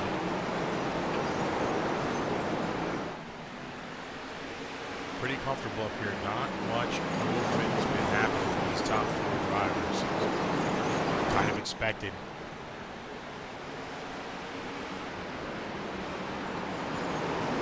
A little bit of a check up there from the 88 to the 67. I heard spinning in the back end. Oh, crashing back. 0-0. Mark Randall lost it once again. And it's Isaiah and Randall getting into it again. Isaiah's been a little bit of aggressive tonight on the rear bumpers. I'm wondering if it's the same situation. We're going to have the replay right now. Isaiah hits that wall, recovers it. That's a tough call right there. We're going to have to go on a drone chase cam. See if we could see who had what line there going into that caution. Following the 88. Oh, it was a net code. It was a net code. They barely even made contact. Slow it down for you. That's fast forward. We're not going to do that. Wrong button, boss. Wrong button. They're right above each other. 09 dives down for the corner here. So was the 00. The 09 net coded off the 00. And that is what led to that caution. Really wouldn't call either fault to either driver there. They both had the lane comfortably. Just unfortunate with the network situations. Sometimes they do cause wrecks. To put it into simpler terms, going back to last time we were here at Martinsville, that looks identical to my wreck with David Callahan going into turn 1. We both tried to give each other enough space, and that code took over, flipped his car, and sent him into the wall, and sent him packing pretty much. And that looks like it's the same thing going on with the 09 and the 00 there. Yeah, y'all's was a lot sketchier. Oh yeah, way sketchier. Way sketchier, but a lot more on the line. You had tires in the grass. Y'all were literally pitting each other to the aprons inside and outside. And then unfortunately the net code ended a good fought battle between both of you guys. It was a good fought battle. I do miss racing with Callahan a lot. I hope he's out there.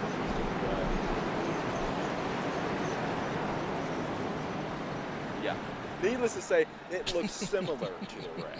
Let me just get off that topic as fast as I can. It looks similar to the wreck. Hey, you know, I'm gonna put you on the hot spot. I'm not used to being here in the booth. I was about to say, I'm gonna put you on the hot spot when you join the booth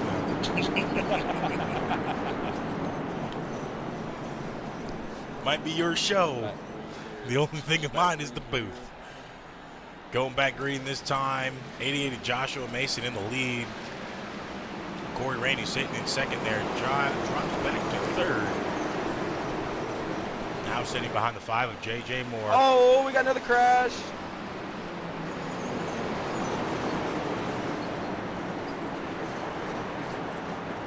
.24 around. I think Mark's involved in that as well.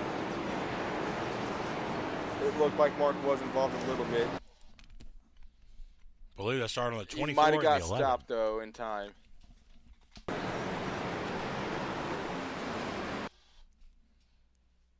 00 once again. I don't think he did. I think he meant the 00. Oh, he just got stopped. Oh, my God. Go ahead and get the ARM blimp cam for this one. I'd like to see the overhead. Pull what I call the Owen Lax and rewind it just a little bit. So it looks like the 11 made multiple sets of contact within that corner. He bumped him once, bumped him again, came in with that last bump twice, sent him around into the 09. 09 nose dives to the outside wall. 24 dives as well. 11 goes to break. 41 hits the back of the 00. 00 hits the 24 nose. 41 spins out the 00 in front of Mark. And Mark literally is the only one to walk away without touching a car. That's insane. Then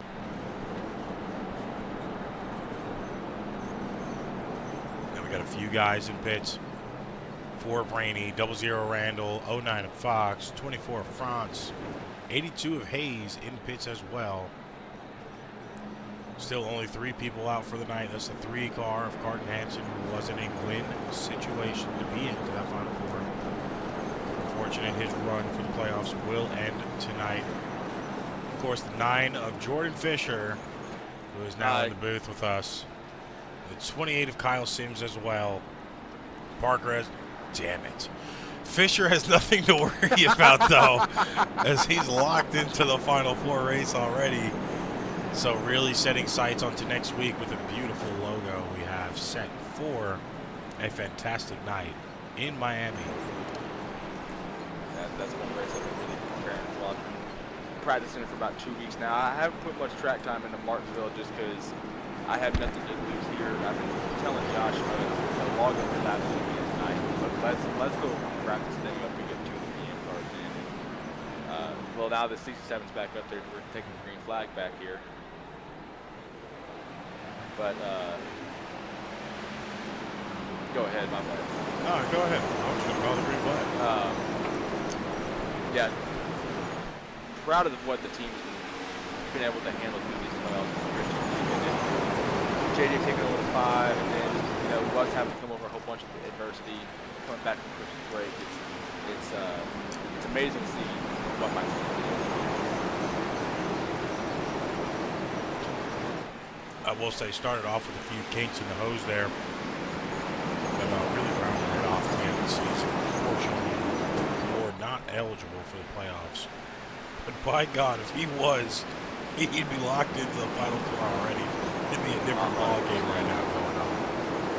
Oh, 32 spinning around. Got a solo spin. Caution's back out for the 15th time tonight. We might hit 20 tonight, my guy. Already had 187 laps in total. 15th caution out so far. Let's go ahead and throw it back to that replay. See exactly what happened with Ryder. Morton running into that third to fourth line up there. Left him some room, made some contact with the ball. Ryder just ran in too hard. That resulted in the solo spin there. Thankfully, everybody was low. So no damage, only to him and those tires now. And the cone and choose at the pit exit. But other than that, not the cone. Everything's still good. Listen, here in NARAS, cone lives matter, so we try not to hit those cones.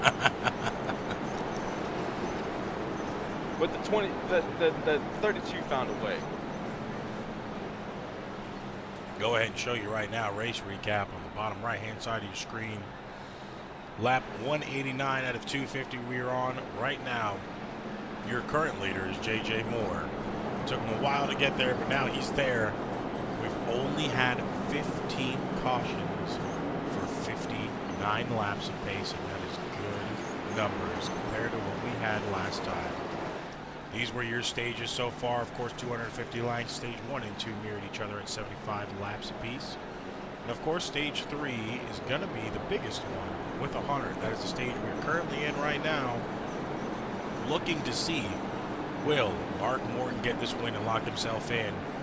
Will he be in without the win coming from Corey Rainey, Josh Mason, or Christopher Franz? Right now, not looking too good for Christopher. He's had a few wrecks tonight, sitting right now in 6th place. Still has some time to dial it in. But me personally, I feel like it's a little too late for him to possibly make a comeback.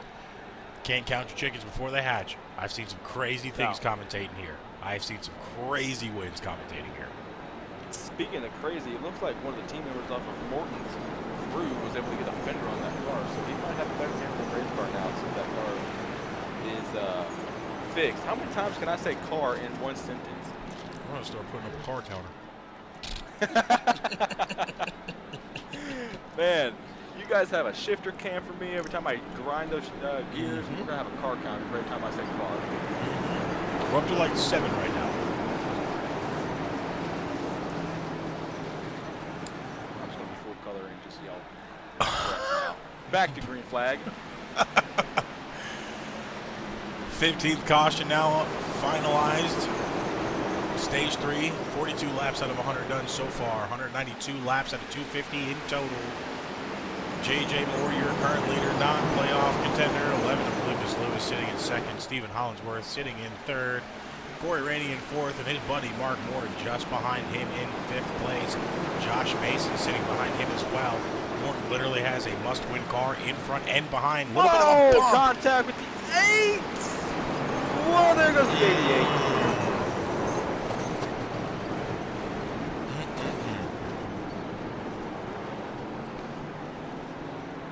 Folks, I told you in pre-race, get your snacks because it's about to be adrenaline-fueled racing. Here we go. That might be Mason's night over. That's going to definitely be the 88's night over that. Crab walking, pointing to the outside wall while he makes a left-hand turn. That's looking like my car. Your car actually slightly looked a little bit better on the TV cams. It was noticeable that you were crab walking. No, I'm talking about the crab walking. It was noticeable you were crab walking, but not that noticeable. Let's go ahead and throw it back to that replay. That's bad. Rewind it. In Owen fashion. I love saying that. It's just a good throwback, you know. We're just going to pin it. It's an All right. ARN. No, go ahead and say it. Pin it as an ARN what? Well, I had it, and then I lost it. Well. Because I was focused on this wreck. Maybe It'll come put back the to me about fishing 100 pole laps. back and get it. All right, looking at this caution here. 8-car bumped the 4 broke loose. For some reason, the 88 went down too and just slammed 00 and the 23. Crab walking himself back into pits now. Watch that one more time. Maybe from a better angle too. Bow. There we go.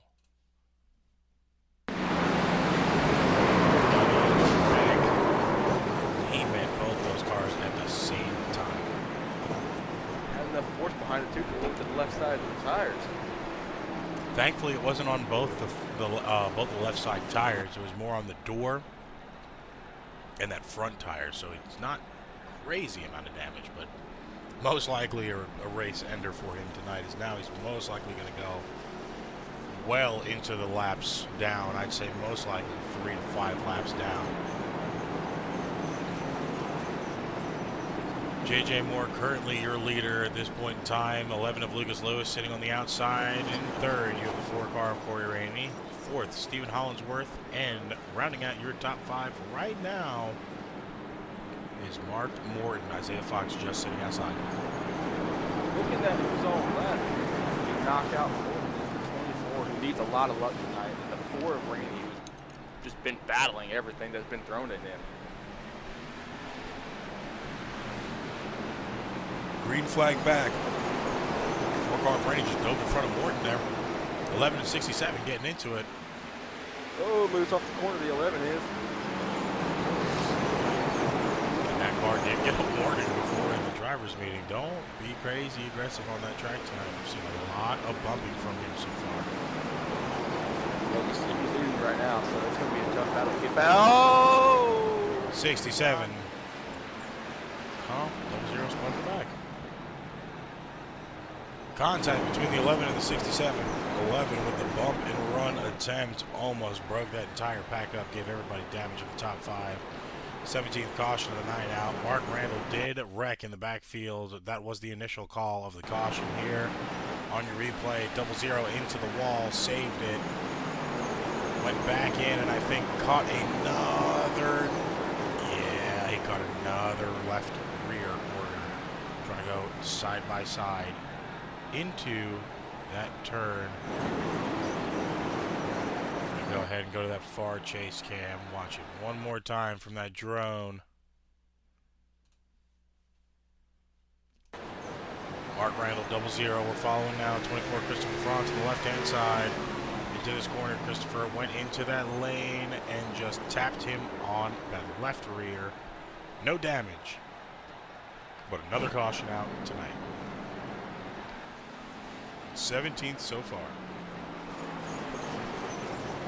But we called it the Bangin' Bumpers 225 for a reason.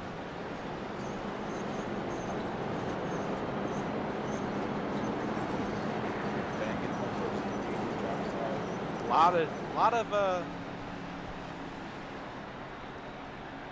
of tension starting to rise between the drivers. You got to wonder if maybe eventually we're going to start seeing retaliation towards the end of this race. We're in the final 50 laps. Yeah, it's going to be a little rough. If there is retaliation, that could cost somebody a playoff spot. If if it's blatant retaliation, it's going to be a penalty as well, which could cost somebody a playoff race due to a suspension, depending on severity of their crime on the track. Right now, lap 2 of 250. J.J. Moore still your leader at this point in time. 17 cautions for 68 laps of pacing. The lead change is damn sure incorrect, because I know that's not true. But it's been good racing compared to the last time that we did come here. And I mean that. By now, we would have had at least 20 commercial breaks, and we wouldn't have this much enthusiasm. So it's way better than where we used to be. Well, I'll let you know right now, I've got as much enthusiasm as I do because I'm locked in and I have nothing to lose with this race. I'm simply looking forward to next weekend. Just to have a good time on my Saturday night. My enthusiasm comes from a solidified contract for 2 series going next season, guys. Be sure to check out NARAS Truck Series rolling on Friday, same time as the Cup Series on Saturdays. Just a different date with a different schedule. Right now, green flag back out. Number 5, J.J. Moore in the lead. 67 to Hollingsworth sitting in second just barely as the 11 is going to be on his side. Outside, no contact. A little bit of contact from the 4. 11 able to maintain that car, not trying to get loose. Morton sitting just behind in 6th place. Now Javier Zapta going to pass Morton.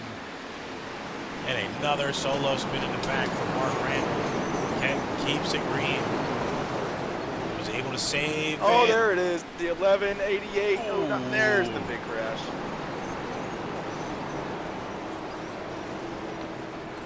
The 09 involved. 00, the 88, and the 41 of DJ Vincent, who's 24 laps down. Man is not going to break so far tonight. Josh Mason as well, 7 laps down due to all that damage. Now has more damage and more laps down to go. Replay time from the 11.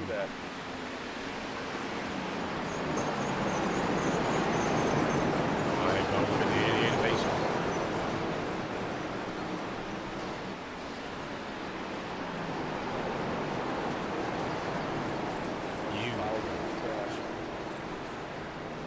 And it was out of the exit too. It's really hard to not get into that wreck, because normally the preferred line out of the exit is that apex from the inside line to the outside wall. So I mean, it was a very bad part of the track.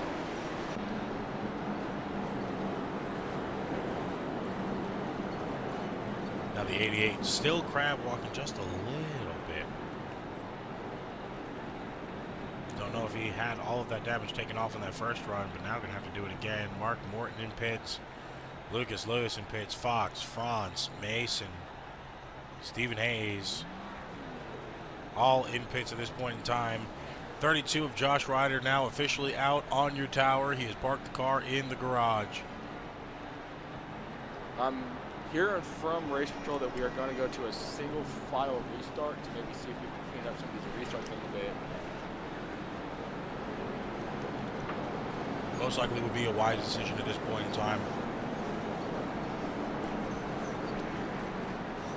Now, don't get me wrong, it's still going to get dicey.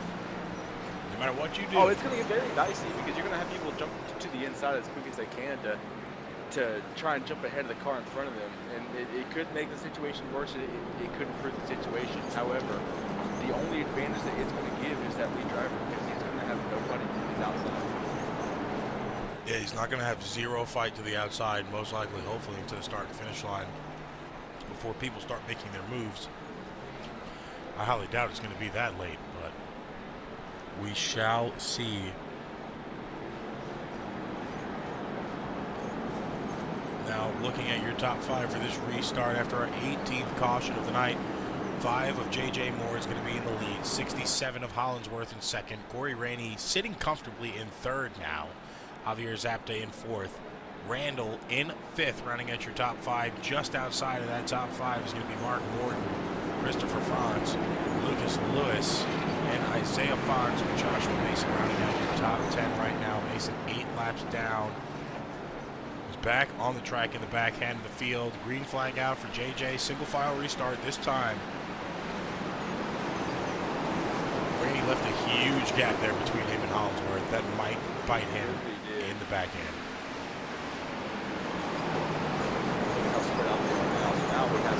Now we have a race to go on here. Yeah, they are well spread out in this field. Looking at the blip cam from 4, 8, and 23.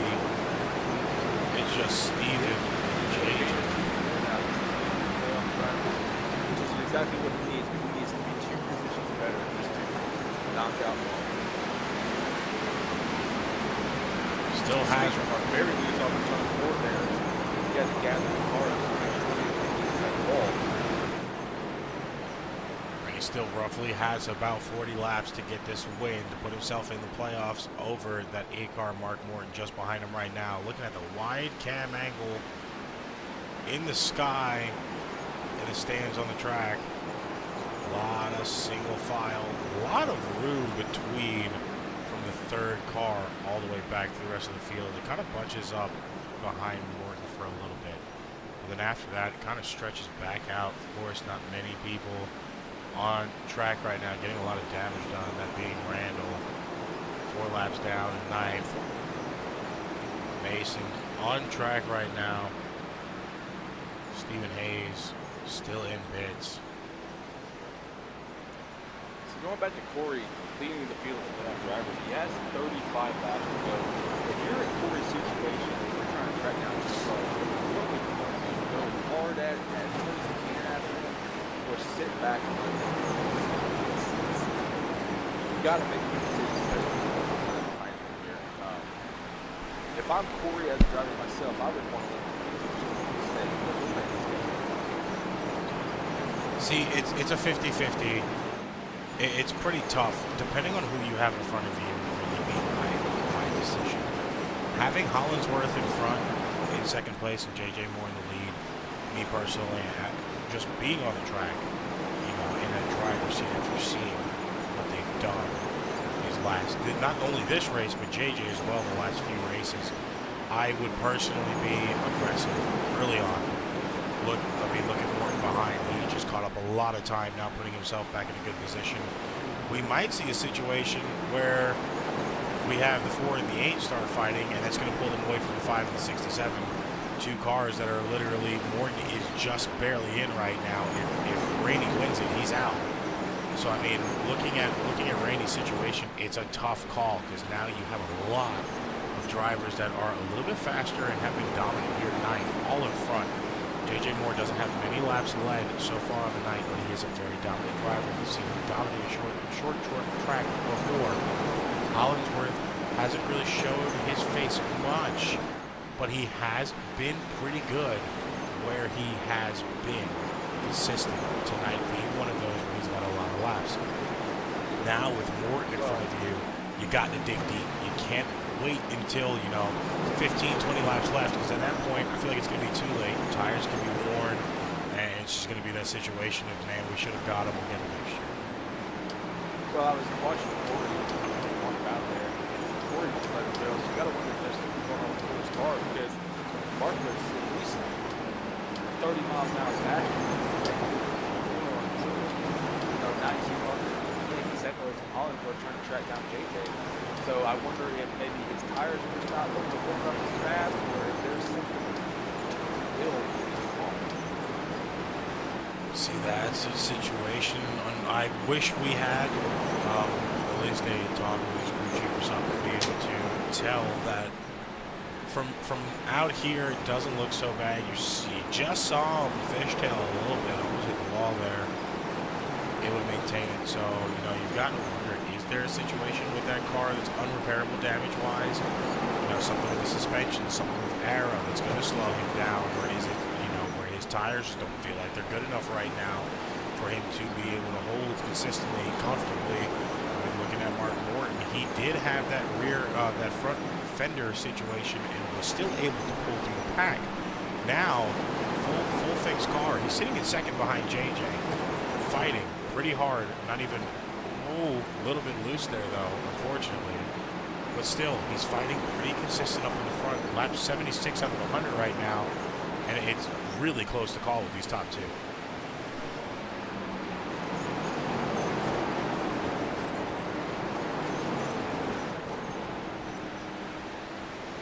Under 25 more laps to go.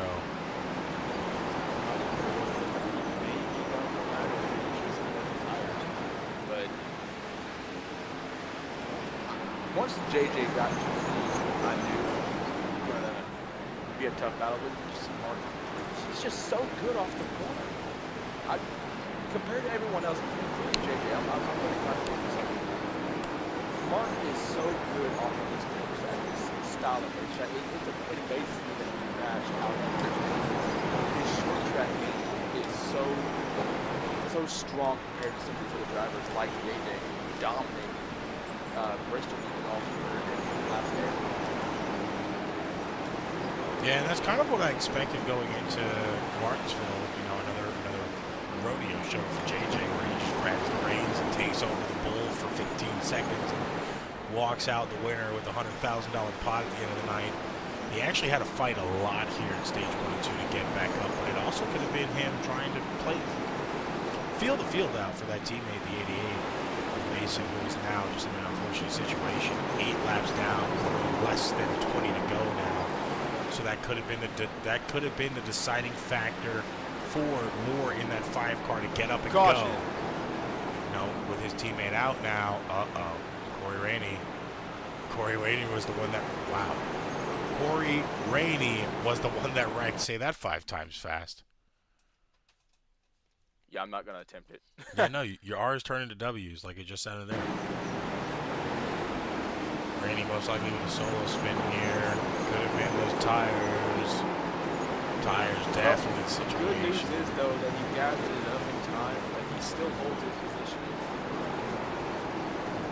I mean, that is because of that huge gap that we've been seeing between that top 5 right there, Lucas Lewis, and now the rest of the party going to be able to catch up as they are in the pits this time. JJ Moore, Mark Morton, and Lucas all stay out. You've seen Mark go long runs in this car tonight for the stages. He won stage 1 that way. Almost had stage 2 and now looks to try to do it again in stage 3. Mason going past the pace car, getting one of his 7 laps down back. Now puts himself in a good spot. Don't look now, but who's sitting there in 4th place, that black and yellow number 24 car. And he's going to lose a little bit of positions as he goes down pits this time. You counted your chickens before they hatched. I'll be right back. Where's going to mute his audio just in case? Okay, everybody stay here. Just in case we can still hear him. No, I'm going to get advantage back in the 4 car because he's going to have the freshest tires of the bunch on this restart here. And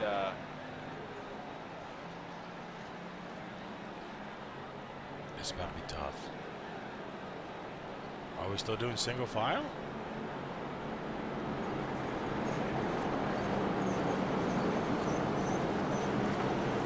We'll see this time. We are going double file this time. I did get a confirmation that we are going to the choose cone this time.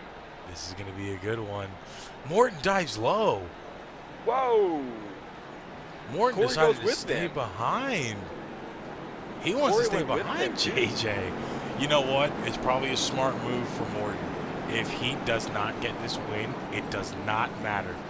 The 5 Valvoline of Moore is not in the playoffs. The 11 of Lucas Lewis is already locked in off of points.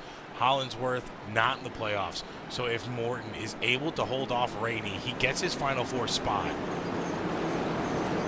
About to find out. Down around turn 4. Hit the green flag. JJ back to the line first. 11 spun the tires. That's going to get Mark in that second place position. We've already seen the 11 pinching a lot at that bottom. Will it cause another wreck here? Now they're going 3 wide for third. Oh, this is not going to be good. 3 wide, that's going to collect the 11. Up into the wall, the 11 goes. They're going to keep it. 11 did not spin. He was able to maintain it. Now, 14 laps to go. Morton knocking on the bumper of Moore. highest playoff contention driver right now that is not comfortably into the Final Four looking to do it, but he has a win, must-win driver, one car behind, splitting by the 67 of Hollingsworth. Will Rainey actually get the run here to get his Final Four playoff spot is the biggest question. Will Morton take this win himself and lock himself in? Mark falling off a little bit on that high line. Rainey follows him to the outside, dives back in between, stays to the low end. Now we're side by side here. Hollingsworth. Now it's going to be Rainey and Morton. Rainey going to pass Morton. Morton not worried about Rainey passing him. No, he still has two more cars to get around. Morton with a self-spin. Oh, Morton crashes.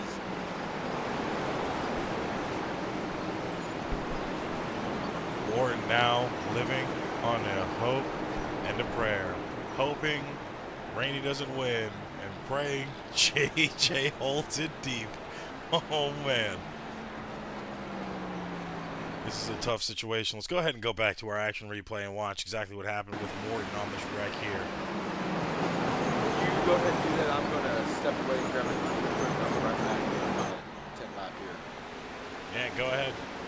Same spot. We've seen a lot of drivers do it already. You see all of those burnout marks, I call them, from the tires.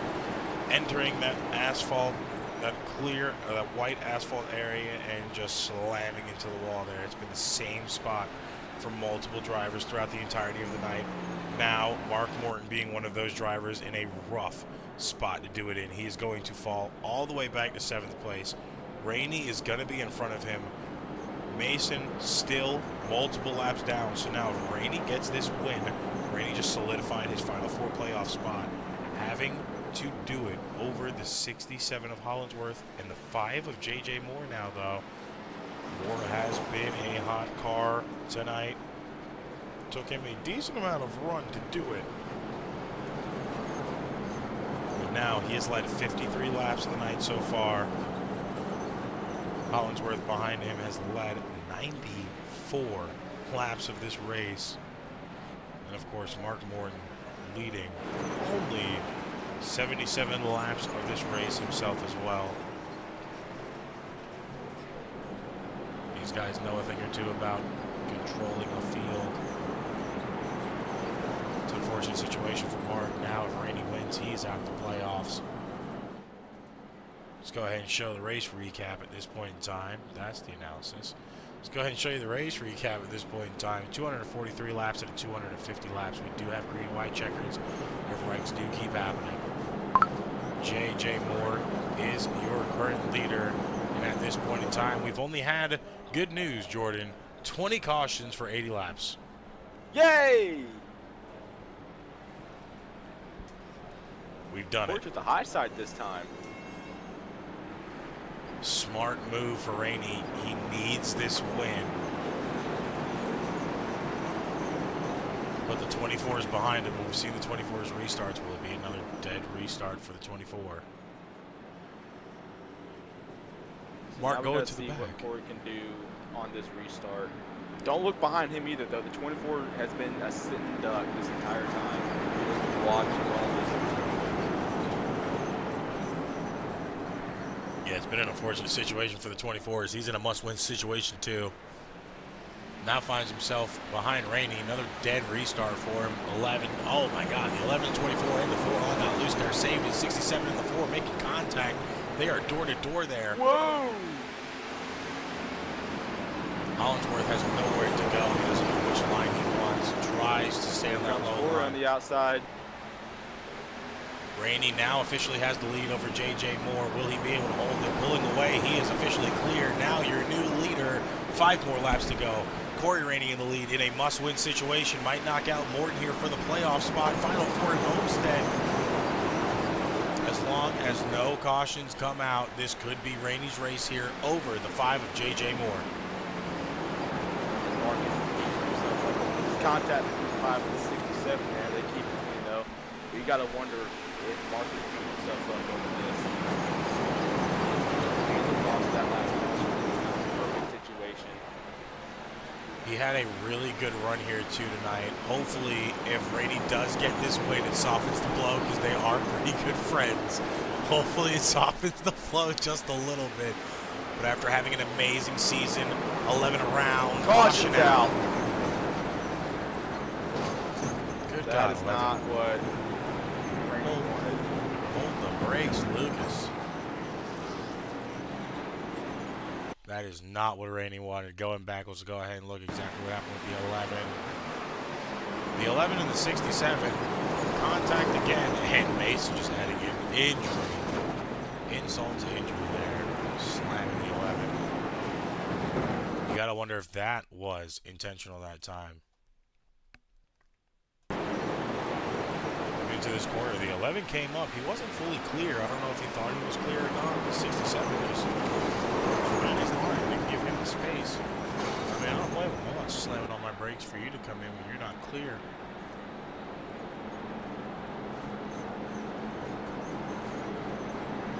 Now going to be a tough situation. Caution out. 3 laps to go. First green-white checkered, if I'm not mistaken. Going back to kind of look at it, though, the 67 does come off the wall very slightly, so it's kind of a zigzag moment where the 11 trying to come up and clear himself, and the 67's going down to set himself up for a pass. Yeah, it's a tough racing incident there. I know Randy's not liking it because now he's got to hold off JJ. If Randy's been paying attention, JJ Moore's been using that inside line, so we'll see if Randy goes low here and blocks JJ, or if JJ's going to go to the outside.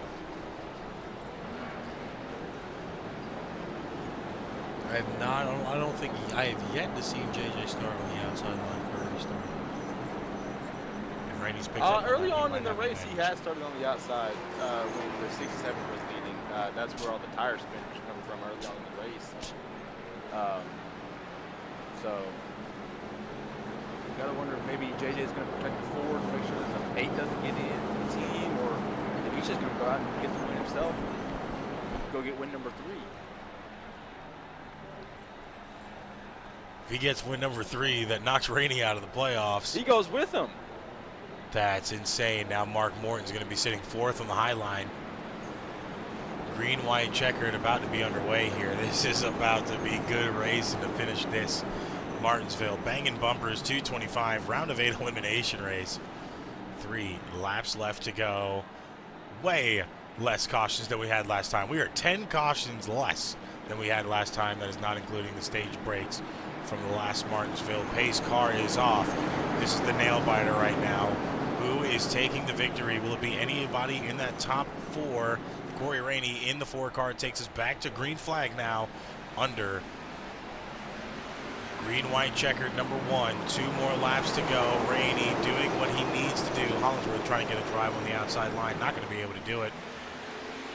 Mark Morton going to lose a position there. Not really, though, as he's going to go side by side with Hollingsworth. Hollingsworth still trying to drive that outside line and get an advantage. It's not going to work. We have white flag in the air right now. Final lap, Corey Rainey going for a win. He hasn't seen one in weeks. I mean more than 10-plus weeks. Final lap here right now. This since Atlanta, since Corey Rainey. 2 more turns. Mr. Must Win just did it right now. Corey Rainey just put himself in the Final 4 race at Homestead. Knocking out Mark Morton's spot. Takes him over with the win here tonight. And Rainey officially did it. He has had a tough season to go by, and he finally got some redemption at the second to last race of this season 2.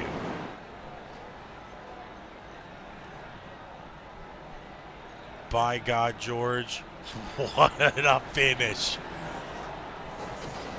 Oh, and drivers did not get off the track as they were supposed to.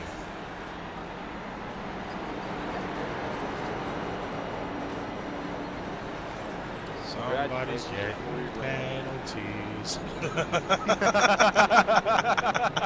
It returns. Got to figure out a way to run it in now. Congratulations are in order, man. It has been at least 15 weeks since you've got your last win. It was, what, the 4th race of the season? 3rd or 4th, yeah, when he won at Atlanta on the Super Speedway configuration. It's been a long time coming for Corey Rainey, so I'm sure he's super stoked about this. reverse laps on the track as he should. It's been a while. Now going to burn it down to that start and finish line. Great victory tonight, putting Randall Graphics in victory lane. Last possible win he needed for the season. He finally got it, finishing in first. Your winner here tonight, now officially advanced into the Final Four race at Homestead. That is Corey Rainey in the 4-car, J.J. Moore finishing in second after a dominant night leading stage 2 and 3. Mark Morton unfortunately finds a playoff ender for him tonight, as Corey Rainey was in a must-win situation and did exactly just that. Morton finishes in third, now eliminated from the Final Four race. Lucas Lewis in fourth place. Looking forward to that Final Four race. He is already advanced in points.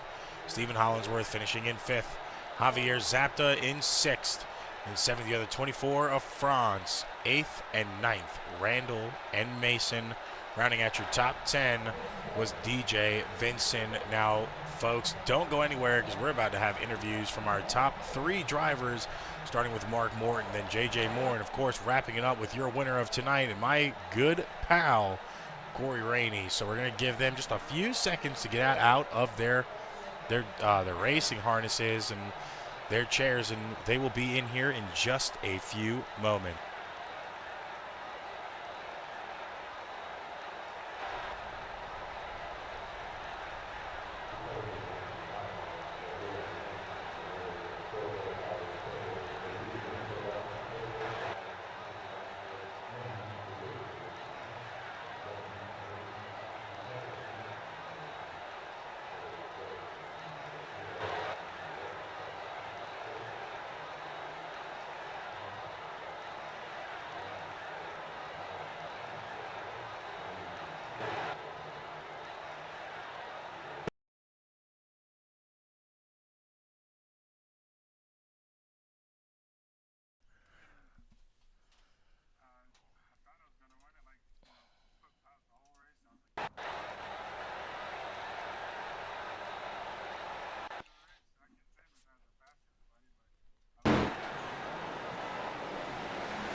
All right, so Mark Morton, you're in here now.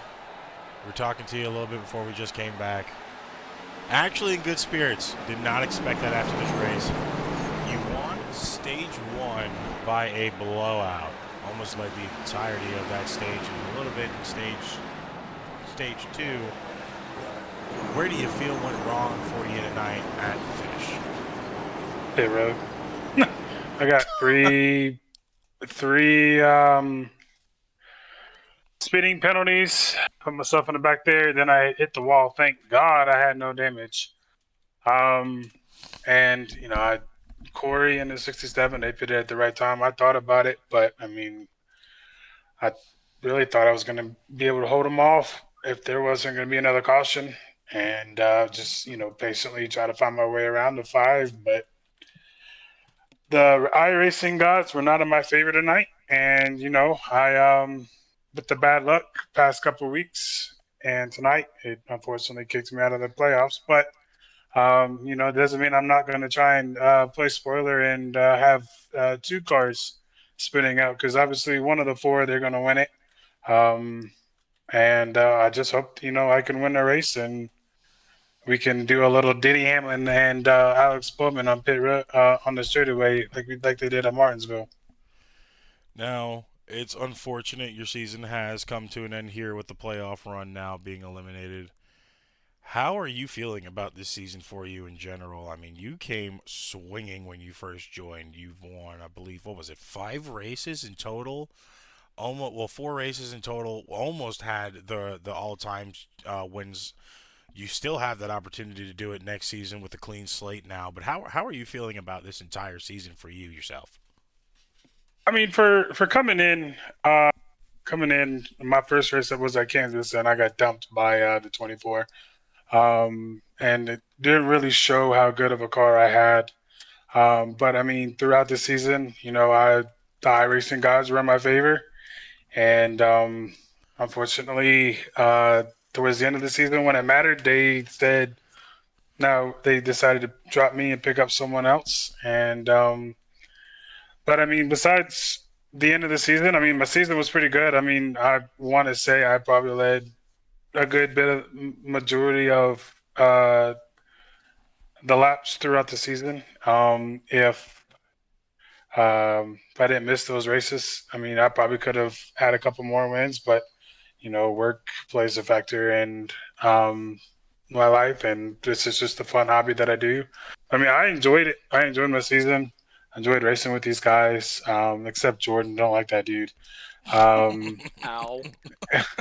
um, but no, I mean, it just like it's just like I feel like I bring out the best in everybody.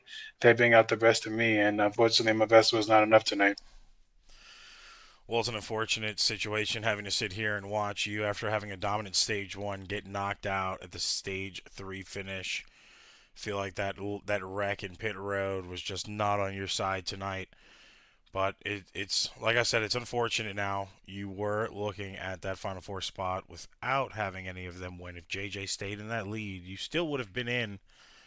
But can't cry over spilt milk. Moving forward, how are we feeling about next season going forward? I know right now there's a little bit of rumor speculating what team you're going to be on. If you're going to stay in the same manufacturer, what's next season looking like for you? Next season's looking like I'm gonna have more wins. Knock on wood that I don't, not go the season without a win. Just flush it, and Charlie and Mike, I know I'm gonna be gone for quite a bit some time because we are training in the military. But there's I love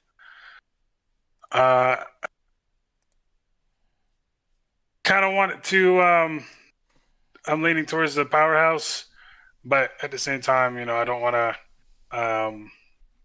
actually the guy didn't even show up tonight. Don't want to be too what's the word I'm looking for? I don't want to hurt feelings. But anything could happen in the off season. So could be some surprises. Could see how my paycheck looks when I sign on with whoever I decide to go with. But I mean, next season, I mean, hopefully I have a better season than I had last year, and the playoffs work out better for me this year. I'll definitely make sure I mind my P's and Q's and my temper and my language over the radio. There's definitely some things I'm definitely going to work on through the off season, and I just don't know. I love Jordan to death, but I do enjoy irritating him with when we go to super speedways and I side draft him. So I mean, I don't know if I want to help him or if I want to annoy him. Well, man, you do what you got to do, and so I don't know if this question was asked at all, but when you spun, what were you thinking right there when Corey took the lead after you had spun? And were you kind of just kicking yourself thinking, oh, man, I wish I hadn't done that? Because it looked like you were on track to just walk off with, a 5th or 6th place finish and go into Homestead? Like, what was going through your mind at that point? Once I spun and I saw Corey take the lead, I was JJ's biggest fan. I know JJ isn't that kind of a racer. I know, like, if Corey would have gave him a chance to put his nose there, I think he probably would have done it. But I mean, I was hoping, he would have done a nice little bump and run. But like I said, I know JJ's not that racer. And I wish there was like 15 more laps to go because, I mean, there's a lot of what ifs. But, the race played out how it did. And, Corey, congrats to him on kicking me out of the championship 4. At the beginning of the races, all that trouble he had, I didn't think he was gonna. I thought I was gonna be cruising, especially after the thing happened to Josh. But Corey's pit crew and he was a hell of a driver tonight, and he came in with the victory and sent my ass home. Well, Mark, it's been an unfortunate night for you, but knocked out of the playoffs. at least congratulations on your top 3 finish. But of course, before we let you go here tonight, you have any shout-outs to anybody you'd like to give? First and foremost, you, Tyler, for taking time out of your evening to broadcast. I love hearing your voice when I rewatch the races, especially when the camera's on me. Jordan, take a time as well for creating the league, hosting the league, and jumping in here with you. And once his race was over, and everybody in the league for taking time. They're, like I said, they bring the best out of me, and they definitely brought the best out of me tonight. Lady Luck wasn't in my favor tonight, but definitely best of luck to the championship for next week. I know, like I said, I know they are racing for the championship, but like I said before we came back on, you know, I'm racing for a win, and you know, if they I won't wreck them. I won't move them. I won't mess up their race for the win. But you know, my mentality is going to be the same as it was tonight, and you know, I'm trying to get my 5th win. Well, like I said, unfortunate situation on the knockout. Congratulations on the 3rd place finish, and we both look forward to seeing what you're going to terrorize the track with next season, especially that team.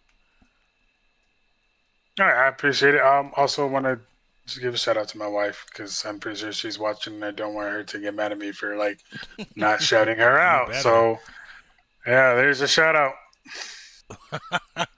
Well, hi, Mark Morton's wife. Appreciate you for watching. Mark, we're going to go ahead and let you go here, buddy. We hope you have a good night. All right, boss. See you guys have a good night. You too. That was our 3rd place finisher, Mark Morton, with a smart move, shouting out his wife at the end there. Now we're going to pull out our 2nd place finisher, that being the number 5 car, J.J. Moore. I'll let you take this one, Jordan. So I've got no experience doing this. I'm kind of rolling off of what old T-Bone does. But you got a very, very fast car. Normally, once we see you take the lead, it's lights out for the rest of the field, and we don't ever see the front of your nose ever again. But how in your mind do you think the race played out tonight? Is there anything else that you could have done differently to maybe grab the win?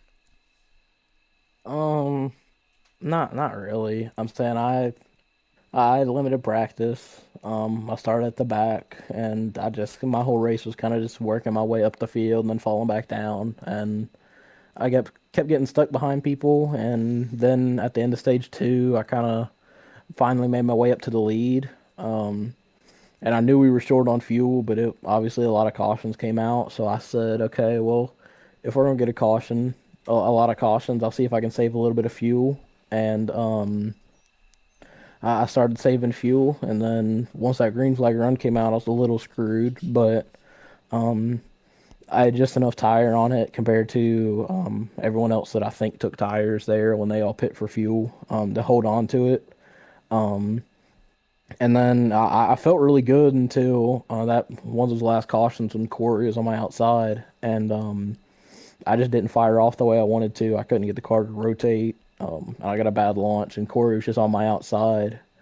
And yeah, I let him go, and then I was just blocking, trying to hold on to P2. But I'm saying, all in all, I was on 100+ lap old tires, fuel saving the last half of that race. So I feel like that was a pretty flawless race. I couldn't really do much more except for just hold on a little bit better. You seem to have held your own for the majority of the race. Going back towards the end of stage 2, when you and, I want to say it was the 67 Steven, you two seem to have this chemistry of you guys are going to be the class of the field, because when Steven came in, it seemed like he was just trying to learn his way, and now that he's kind of gotten used to how everything is going, he's starting to show more consistent speed. Do you think going into next week and going into next season that you, Mark, Steven, could be more of the class of the field? Because you guys are showing a lot more consistent speed. Well, I do agree with you there, and I'll give Steven kudos to that. I know I haven't been here a while, but from that first race I saw Steven, and like even tonight and the races he has run, he's had really good speed.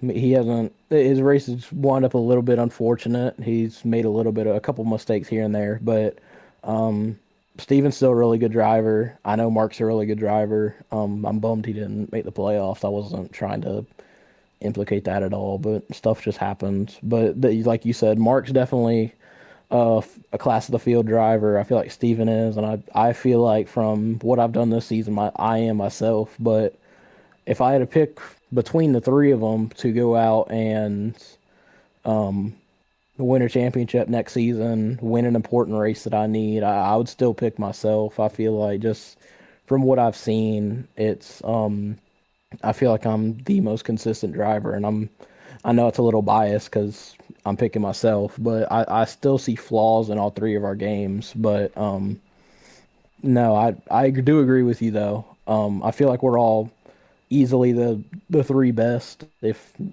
in the league minimum. And I feel like it'll be really fun next season battling with those two to for race wins, the championship as well. Well, there are some rumors that one of them could be a teammate of yours. That he even hasn't confirmed that. But nonetheless, you put on another incredible show tonight. Tyler, do you have anything for him? Man, I mean, of course, you really haven't been a playoff contender with your late entrance into the field, but I've asked you multiple times, and now that this schedule is 100% confirmed, how are you feeling about your chances to push yourself to a comfortable round of 16 next season, just off of the playoff points alone with how you've kind of been here in the late stages of this season? I'm saying I feel like since Kansas, I know I only have 2 wins of 6 races, but I still feel like I've been kind of the driver to beat. I know I showed up to Kansas, no one really knew who I was, but obviously I ran right up front. I ran right behind Jordan most of the race. Dominated Bristol. Drove from the back to the front at Charlotte, and I feel like I dominated Charlotte. So I haven't really seen somewhere that I'm not arguably the best person in the field, except for road courses, but I feel like I can hold my own there. So I feel like around a 16, if I go full time next season, I feel like around a 16 will be relatively easy.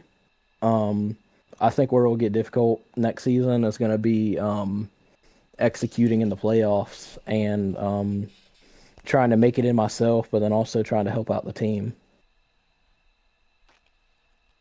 I mean, that is going to be a feat for you going forward into next season. I really don't think I have anything else. Of course, as we always ask, if you have any shout-outs you'd like to give to anybody before we let you go on ahead and enjoy the rest of your Saturday night.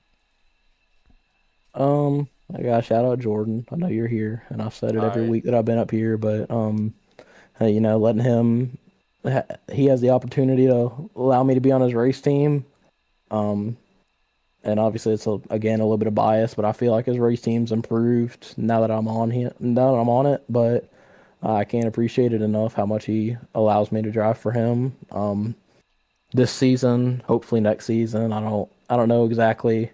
I think we signed off on it, but I'm not 100% sure. I signed off on it. I'm still up in there. It's okay, Jordan.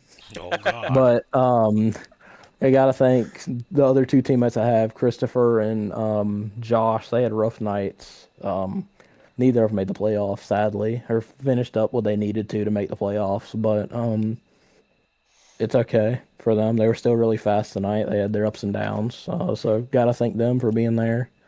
Thank all my sponsors. Thank all the sponsors that sponsor NARAS. Everyone that makes NARAS go around, and thank you, Tyler, for broadcasting. It's great to have our cute little faces in our little virtual cars out there on a streaming platform on YouTube, and letting us see how good we are at video games, man. It's always fun to have that. So I can't thank everybody enough, man. Well, shout out to you, man, because I mean, you just earned brownie points for me. So, can I get a brownie then, please? I think I have to make my laundry list a little bit longer of who my shout outs are because you kind of topped mine. Well, you know what? I'm not gonna. Oh well, I forgot one. I gotta thank Jesus for allowing us to all be saved every day. I've been forgetting to add that one in the last couple of races, but there we go. We got that one too. I mean, you're not too far from me, so I might be able to work you out a brownie. We'll have to figure that out. Yeah. You'll send me a custom diecast or two. It's okay. Oh God, now we're talking some money. I'm gonna need you to win a playoff before I can take that into consideration. Hey, look, when I win next week at Homestead, I'll go ahead and get the free NARAS merch. You might as well just send me the diecast for next season. It's okay. Well, I have at least 40 weeks of saving to get you your custom diecast. So you need to figure out your paint scheme now. But congratulations on your second place finish tonight. We definitely look forward to seeing what you're going to be able to do at Homestead as a precursor to the next playoff race. And we definitely look forward to being able to see what you're going to do next season. Oh yeah, I'm excited for it. I haven't seen the schedule yet, but from what I've done so far this season, I feel good about next season, especially Homestead. Well, I definitely hope so myself. So you better go rest up because we got some practice. Nah, man, I don't need practice, man. I'm talking about me. We got to get me set up, boy. Yeah, but I don't need it. I'm gonna be sitting here cozy watching you run off the laps. I'll help you out just enough where you finish second and you can whoop everyone else's tail, but I'll still gap you. It's okay, Jordan. Look, as long as it's a PM 1-2 and one of us is taking the championship, I am perfectly content with that, my friend. Oh yeah, don't worry, we'll get there.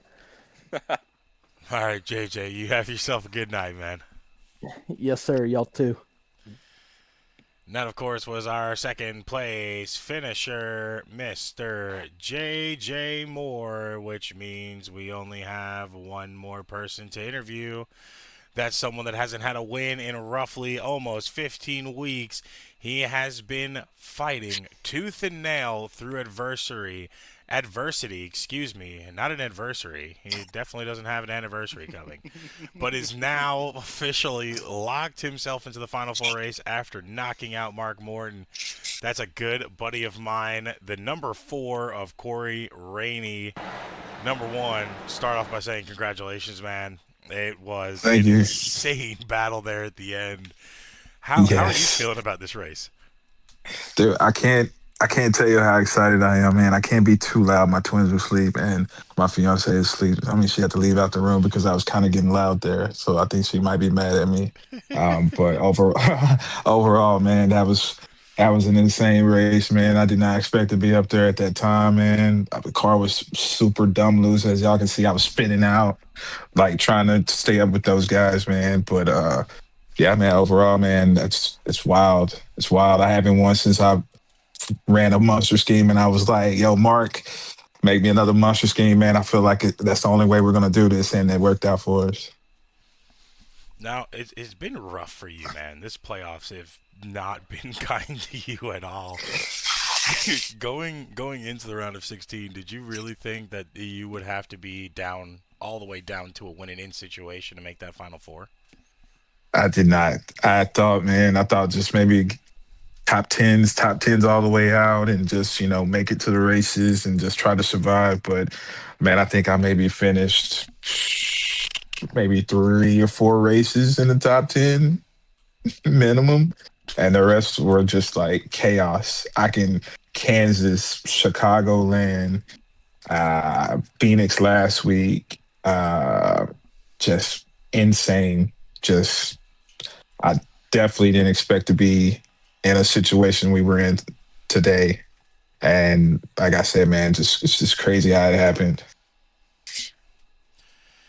Well, now that this race is over and you could actually start looking towards that Final Four race, what is really your goal for that race? It's going to be a long one. It's going to be a big track. how are you feeling about the first two stages? And not trying to give out too much information, but how are you feeling about that race itself? Just gotta survive. You just gotta survive, man. These 1.5 mile tracks, man. Kansas, Chicagoland. We didn't finish any one of them, so we just gotta find a way to survive, find a way to stay out of trouble, and just be there at the end. Well, man, I feel like you had the best luck out of all your teammates there. A lot of them getting involved in some accidents. You had a few yourself, including a few solo spins. Got a little bit of damage on that left side at one point in time from the inside wall. At that point, at that like second to last spin for you yourself, did you kind of feel like it was over, or did you feel like you still had a car to get up to that position? I thought it was over. I really thought it was over. I'm like, we're cooked. It's done. Mark had just pitted the lap before. He was already up there. And I was like, well, that's it for us. I was telling DJ and Mark in the chat, I was like, yo, that was it, man. That was it. And then we just got back up there. And it got kind of sketchy with the 67. The 67 had pitted with us as well. And we went 3 wide there. And I mean, the 11 got the short end of the stick, but I was freaking out because I was like, well, that was it too. We just freaking wrecked, and that's the end of the race for us. But we made it out, and then another caution came out, and the 67 took the bottom. So I was like, you know what? I got newer tires than the 5. Maybe I can hold it on the outside, and it worked. It worked out for us. Jordan, do you have any questions for your competitor now next week? For my competitor, no, but as a good friend that I've known for a couple of years now, going back to the NARS days, this is now the second season of a league that you've run under my ownership. Going into next week, what is one thing that you want to see happen, no matter how the race goes, whether you're winning the championship, whether it's your teammate winning the race? What is one thing that you could expect going into next week that would change your outlook on the entire season that you've had? Just finishing on a high note. Even if my teammate wins, I'm going to be super, super excited. If I don't win the championship, I mean, there's always next year. But just ending the season on a high note. Hopefully, I mean, all 3 of us finished in the top 10. I think DJ was 23 laps down, and he finished in the top 10. So, I mean, as long as we finish good and we bring in the next season on a high note, I'll be happy with that. You certainly have overcome a lot this entire season since your win at Atlanta. Can't let that go unnoticed. It was a very, very important win, which got you to this point. What is one thing that you could take away from this race versus the last Martinsville race that we went to, where we had 10 less cautions at this race, and what is it, about 100 and something less laps under caution? I'm just glad we didn't have 50 more laps like last race, because Mark would have got me. Mark would have got me for sure. So I definitely would have won this race, man. So I'm glad we didn't have 50 more laps for sure. But overall, I mean, I think the temperature of the track made the track a little bit better. But I mean, I don't know about Martinsville, man. It's because I don't understand how those guys that were in front of me, like the 88, whenever he was out there, and again, I feel bad that he bumped into me and then hit the inside wall and then came back across the track, man, because I feel like he had a great car and he should have been in the mix for that win as well.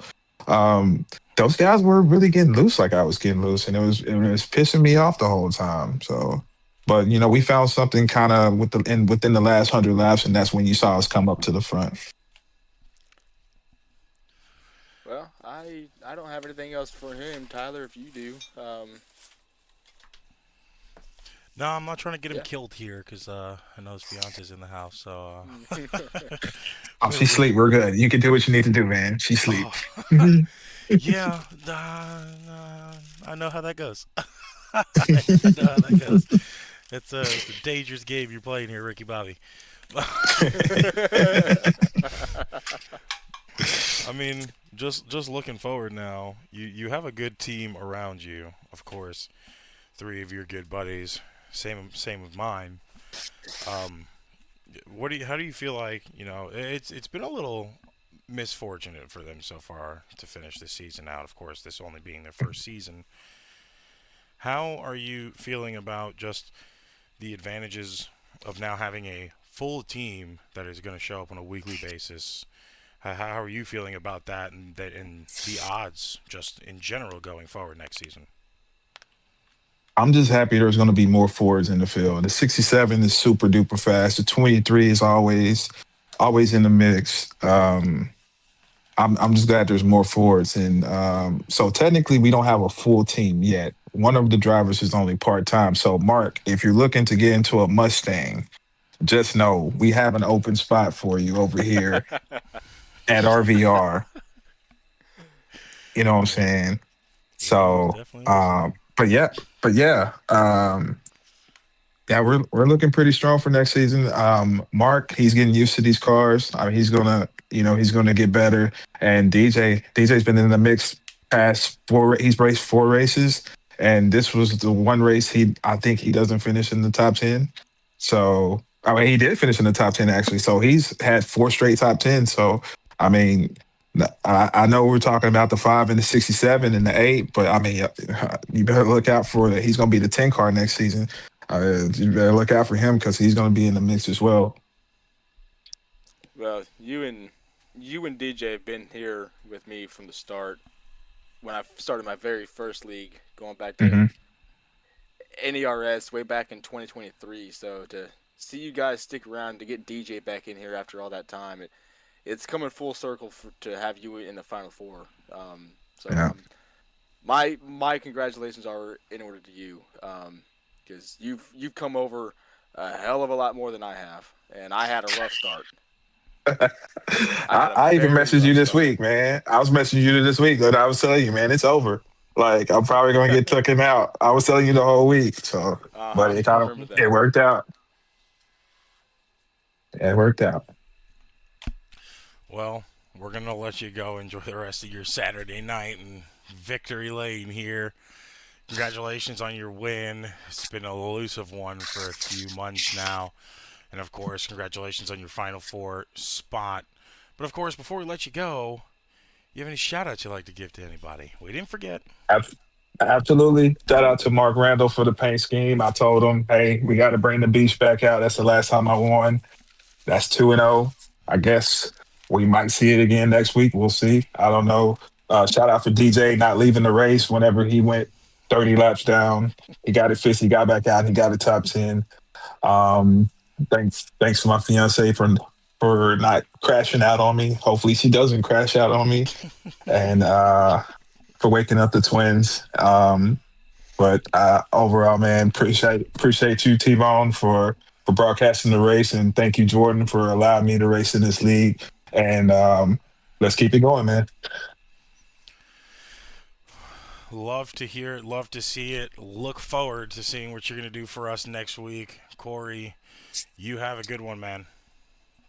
Thank you. You guys too, man. And thanks to the fans for watching. I hope it was a good show for y'all. Oh, definitely was a good show. I'll tell you that.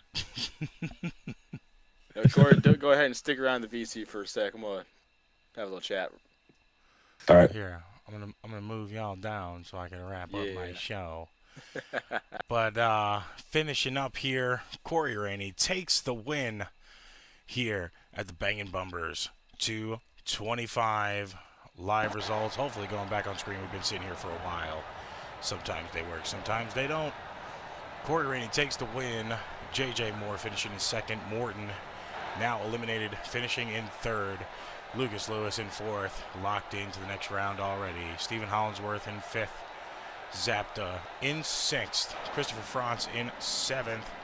Mark Randall in eighth. Josh Mason in ninth. And DJ Vincent rounding out your top 10 drivers here tonight. It has been a lot better of a race than the last time we came here. Kudos to all drivers on track for cleaning it up this time by. It has been a good one. We will be live once again next week here on YouTube for NARAS Cup Series. That is the Homestead Miami Championship race with a nice little intro for you as well. Season 3 schedule on your screen right now. This is looking forward to what we're going to be seeing the entirety of next season, going back to Homestead, of course, again for the championship race. Ford EcoBoost is the sponsor. Looking now ahead, one more race in the season before we wrap it up. That will be the deciding factor. Will it be Jordan Parker? Dang it. Jordan Fisher, Corey Rainey, Isaiah Fox, or Lucas Lewis to take away this championship? Remember, if a driver in the Final Four does not win, it will go to the highest finishing position driver. But of course, everybody, that will be all for our broadcast tonight. That will conclude it for this evening. We appreciate you guys tuning in live here on this beautiful Saturday night. If you have watched it as a replay, thank you for sticking all the way to the end through our interviews. It means a lot to not only me, but to the owners and the drivers that do this on a weekly basis and put on this show for you guys. We shall catch you back here once again next week, January 17th, Final Four. It's the clash of the best four from this playoffs. Have a good night, and we'll see you soon.